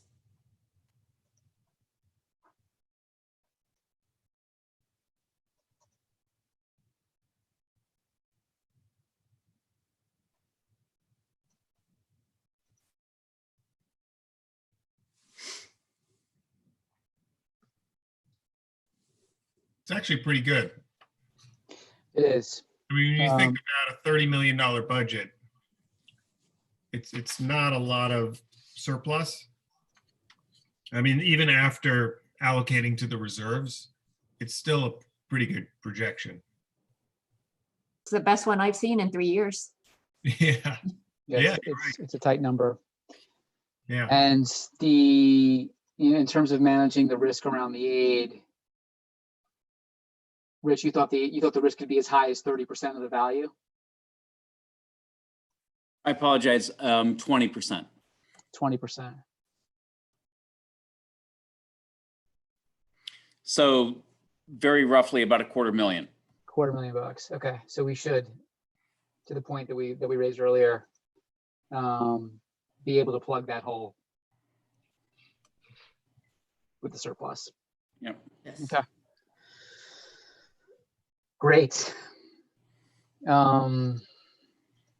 Further questions on this?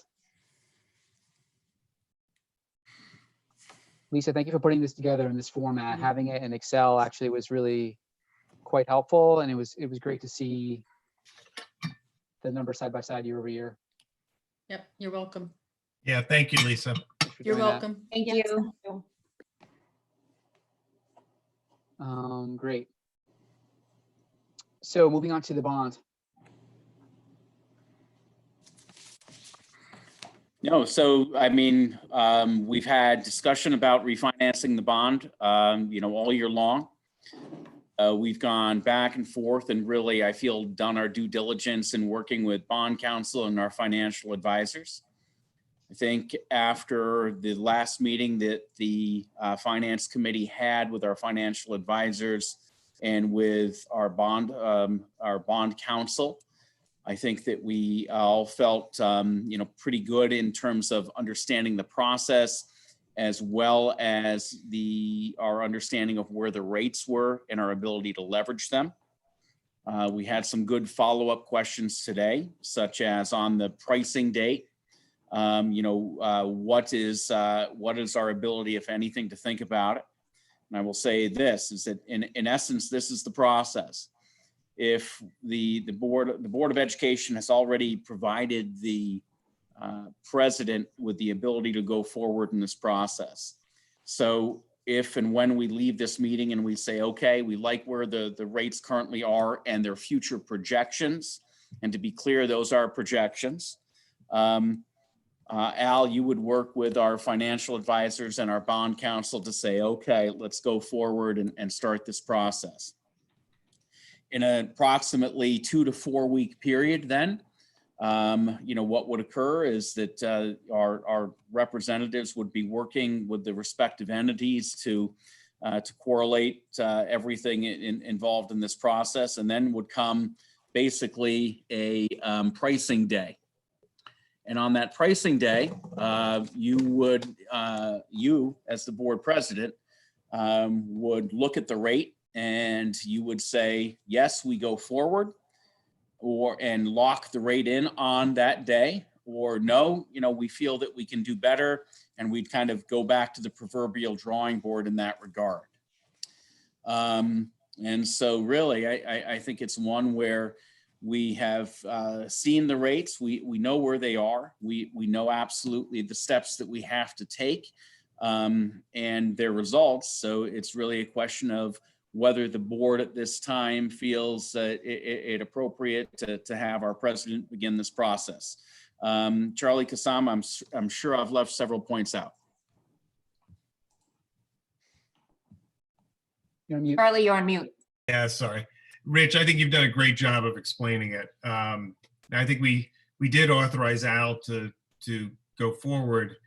I think if we want to do this now, we have to start them working on it. And as Rich said, we're not committed to anything, but if we start down the road, we are committing to certain expenses. So they discussed with us that over the next time period, the bond council is going to spend about $30,000 in fees. So if we say move, they're going to start moving. And then if in a month you say, no, I don't want to go forward with the refinancing, we've spent that 30,000 on bond council. We can't get that back. I think there was a couple $100 for something, advertisements or something that we have to do. And we have to pay the rating agency. So that's a fee that you don't get back. You know, there's an agency that will actually rate us as AA, and we pay them whether we refinance or not. So if we move forward today, that ball gets rolling. Rich is right. It takes 2 to 4 weeks. We pay for the rating agency, we pay for bond counsel, and then, yes, on that one day, you'll get a rate. And if it's good, then you say go forward. You can say no, but we will have spent the money. What do you remember, Rich, how much it was for the rating agency? Is that about 20? You're on mute. Rich, you're on mute. Yeah, I want to say for the rating agency was actually our largest fee associated with that, and it was Right. $20,000.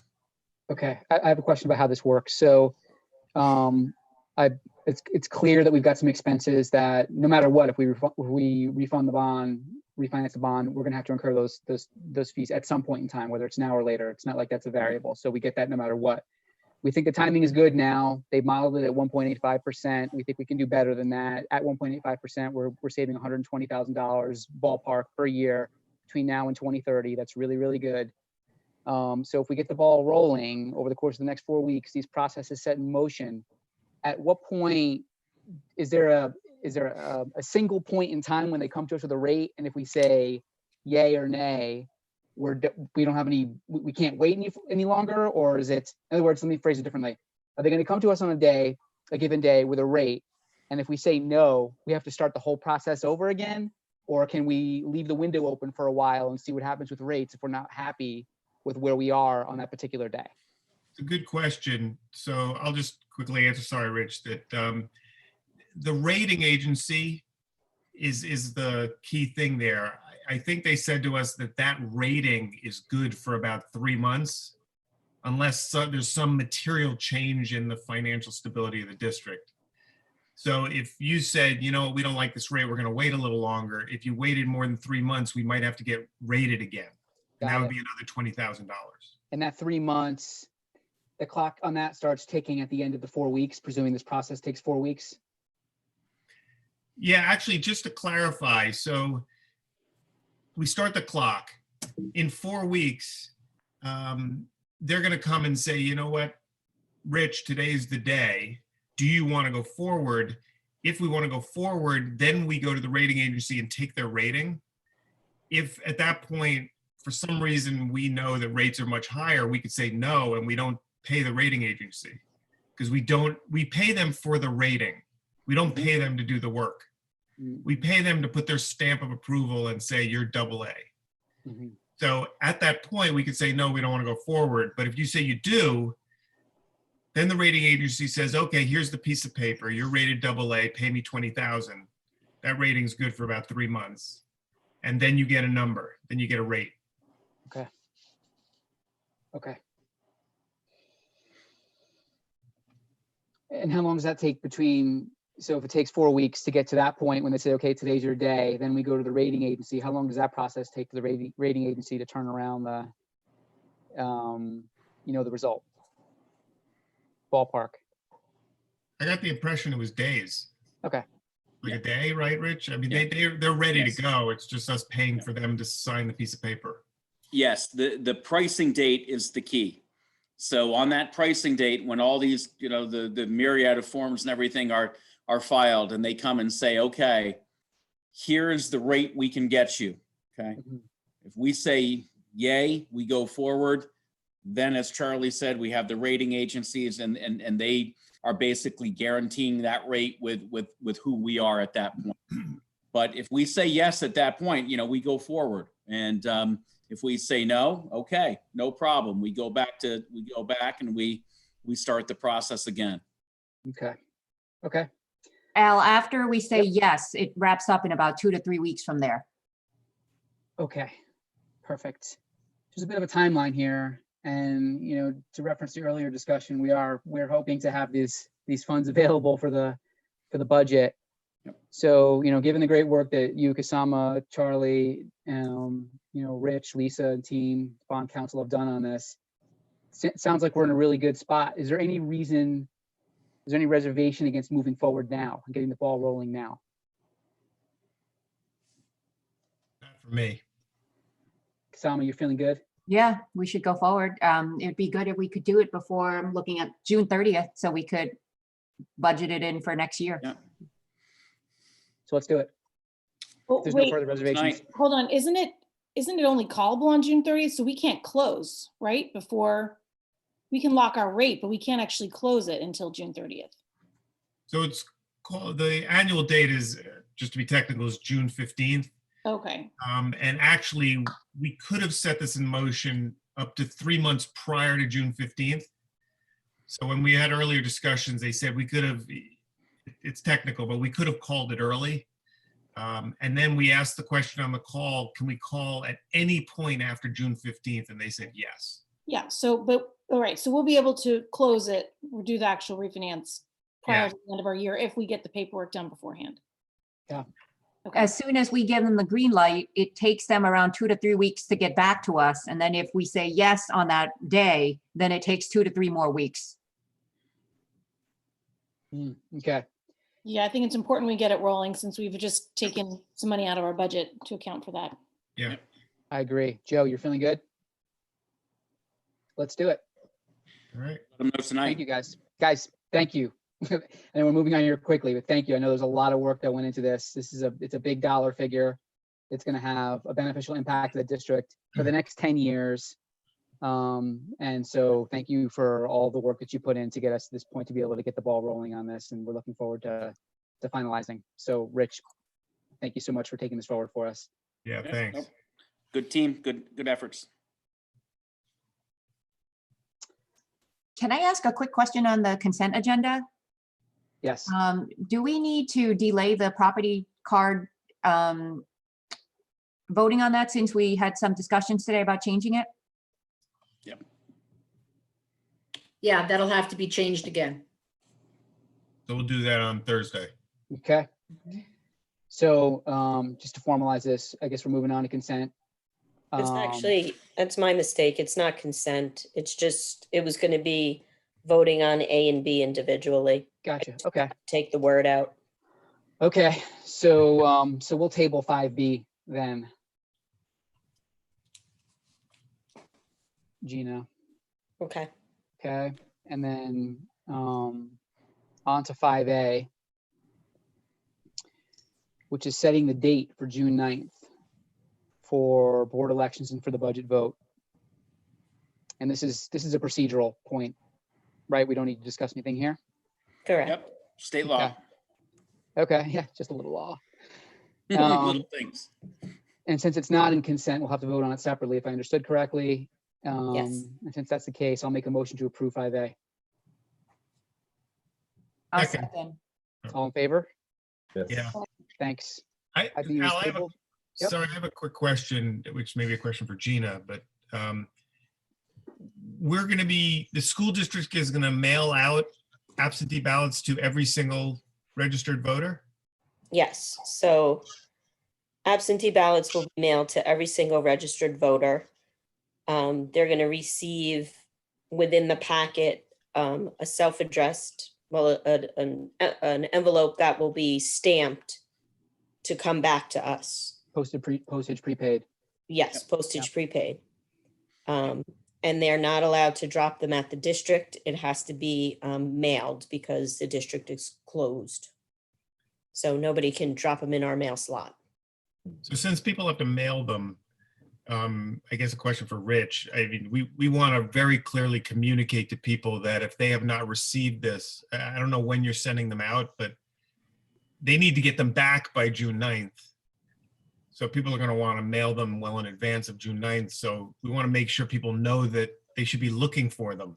And if they haven't received them by a certain date, to call the district or email the district. Part of it is the sooner we adopt the budget, the sooner I can get it to the printer to get printed and then be approved. And, you know, and they're doing the whole packet. They're sending us everything and then we're actually doing it from the district. And one of the, I don't know if it's a holdup, but one of the laws is on the oath envelope. It has to be, the front of the oath envelope has the voter's name and address. That has to be pre-stamped or labeled with the voter's address. The printer cannot do that because their machine, the particular machine that they do it with, is tied up with the primaries. So all that is coming back to the district and we are hand labeling all of that before we mail it out. So I'm trying to get the envelopes at least to us as quickly as possible so we can do that and then have the ballots to stuff in and mail out. So I was hoping to get everything done by the end of next week. So understood. I guess my point is that whatever date that you're done, whenever that point is that you're mailing them, Rich, I would think that we would want to communicate to people they were just mailed. If you Yeah. do not receive it within 3 days, contact the district or something. 100%. You're absolutely Yeah. correct. Right. And, you know, we also have to be mindful of the fact that every single district in Westchester County is mailing out the same thing. So the post offices or White Plains Post Office is going to be inundated with hundreds of thousands of envelopes that have to go to homes and then come back to the districts. Yeah. Good Wow. thought, Charlie. Gina, do you have to hand address the return address? Is that a legal requirement that you have to put the return address? It is a legal requirement. It's ed law. You know, it's not so bad in a regular election when, you know, you get someone that wants to do an absentee ballot. For us as a district, we've maybe had, in the 14 years I'm there, 10 or 15, but now there's 1,856 of them Oh, my goodness. that have to have a label stuck on, but that envelope also has to match Yeah. one that's being mailed to the individual. So it's a lot of cross-checking. And then to Charlie's point, if, you know, and presumably it will happen, folks, if there are certain folks who, for whatever reason, don't receive their, you know, their ballot on time or at all, and they're calling the district, what do we tell them? What can we do?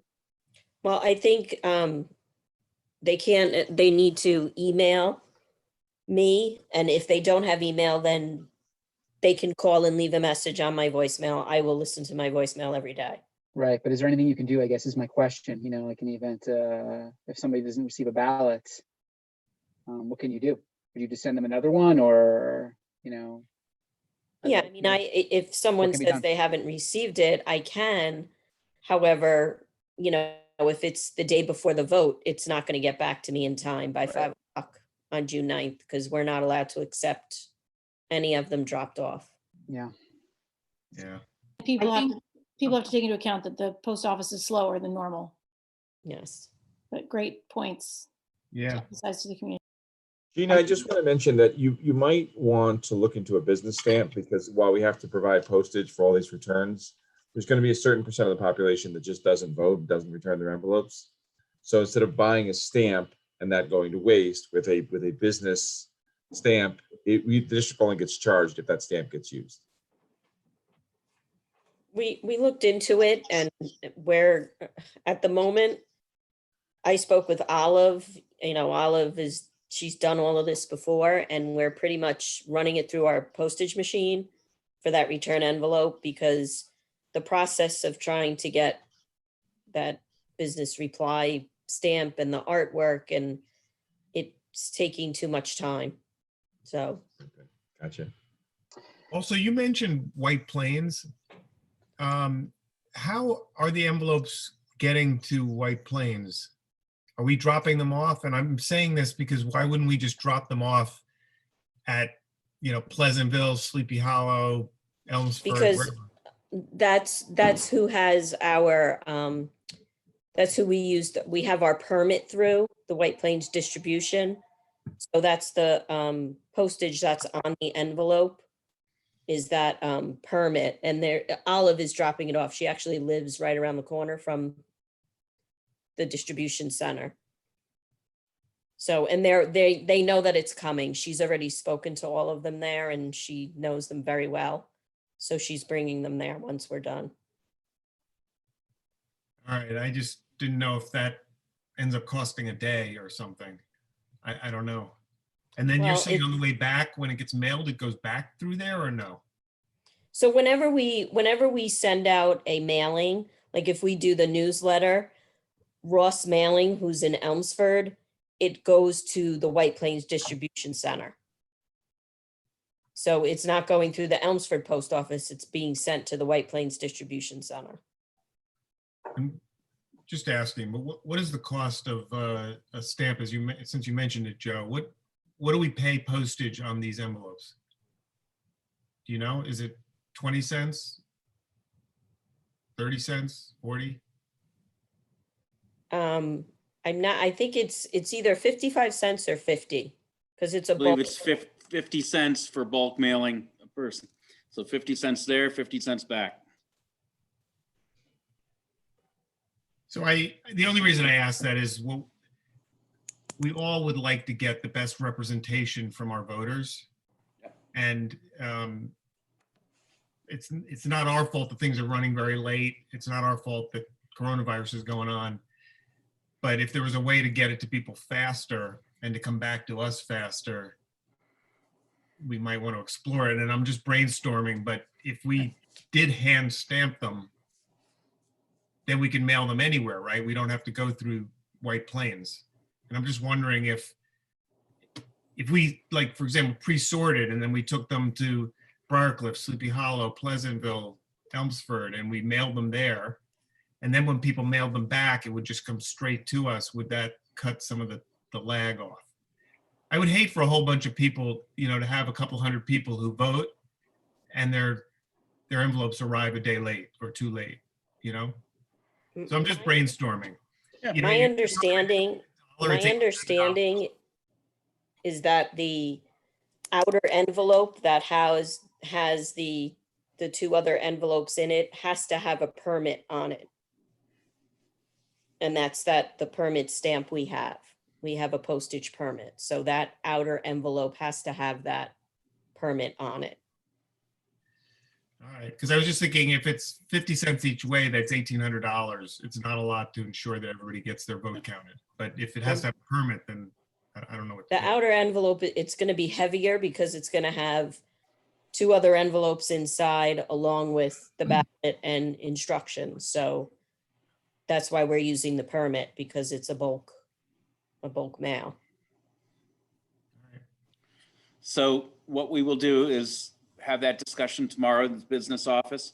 Right now, we absolutely believe that this is the most, effective methodology to ensure that our taxpayers, get the absentee ballot and are able to return it. But, we do have a meeting tomorrow, and so we will discuss it. And if there's, to your point, if there's a way that we can do it, and so to ensure that a little bit more timeliness, we will certainly look at that as well.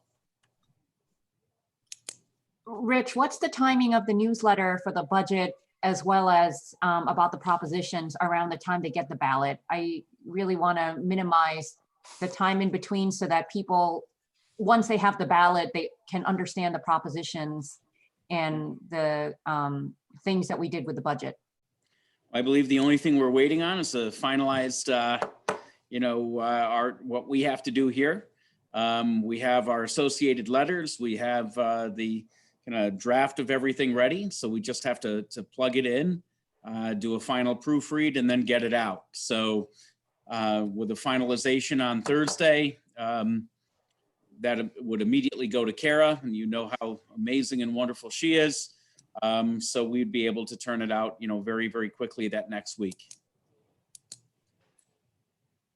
Everything's basically completed. Mhm. These final figures. Yeah, and the figures in the May 11th, the budget brochure or document that we just went over, I just have to change a couple numbers. Kara and I have been doing that all last week. She's just waiting to hear from us. So Yep, so we're ready to go. a couple numbers we have to change. Sorry, Rich. Well, that's for the budget, but also information about the proposition should also be very clear because Yeah. that's going to be in the ballot, right? Gina, both the Yes. voting for the budget, the candidates and the propositions, it's all on the same ballot. Yes, so we have the EPC, we have the budget is Proposition 1, Proposition 2 is the EPC, and Proposition 3 is the tennis court generator project. Right. And the I EPC, sent that ballot Sure. to the printer to start printing, to send me a proof. I'm missing just the amount of the budget. the EPC newsletter is, I'm pretty sure it's done, right? Yep, just a final We proof got on that. copy. Yep, And then we that's have nice. And she right. just sent the other one for tennis courts, good. and stuff, so. Perfect. So knocking wood, we're full speed ahead on everything. Oh, and then we'll talk about it on Thursday, but we have we're planning an open Zoom session for our community on the tennis courts and the generator. So, we're excited about that too. Good.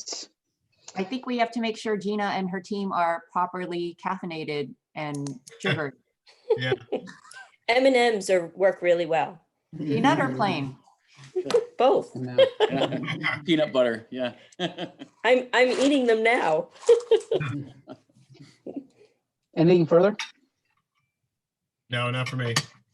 Anyone else? No. All right. Thanks everyone for a great meeting. Our next meeting is going to be this Thursday, so won't be any separation anxiety. We'll Oh, back wait. at it on the 14th.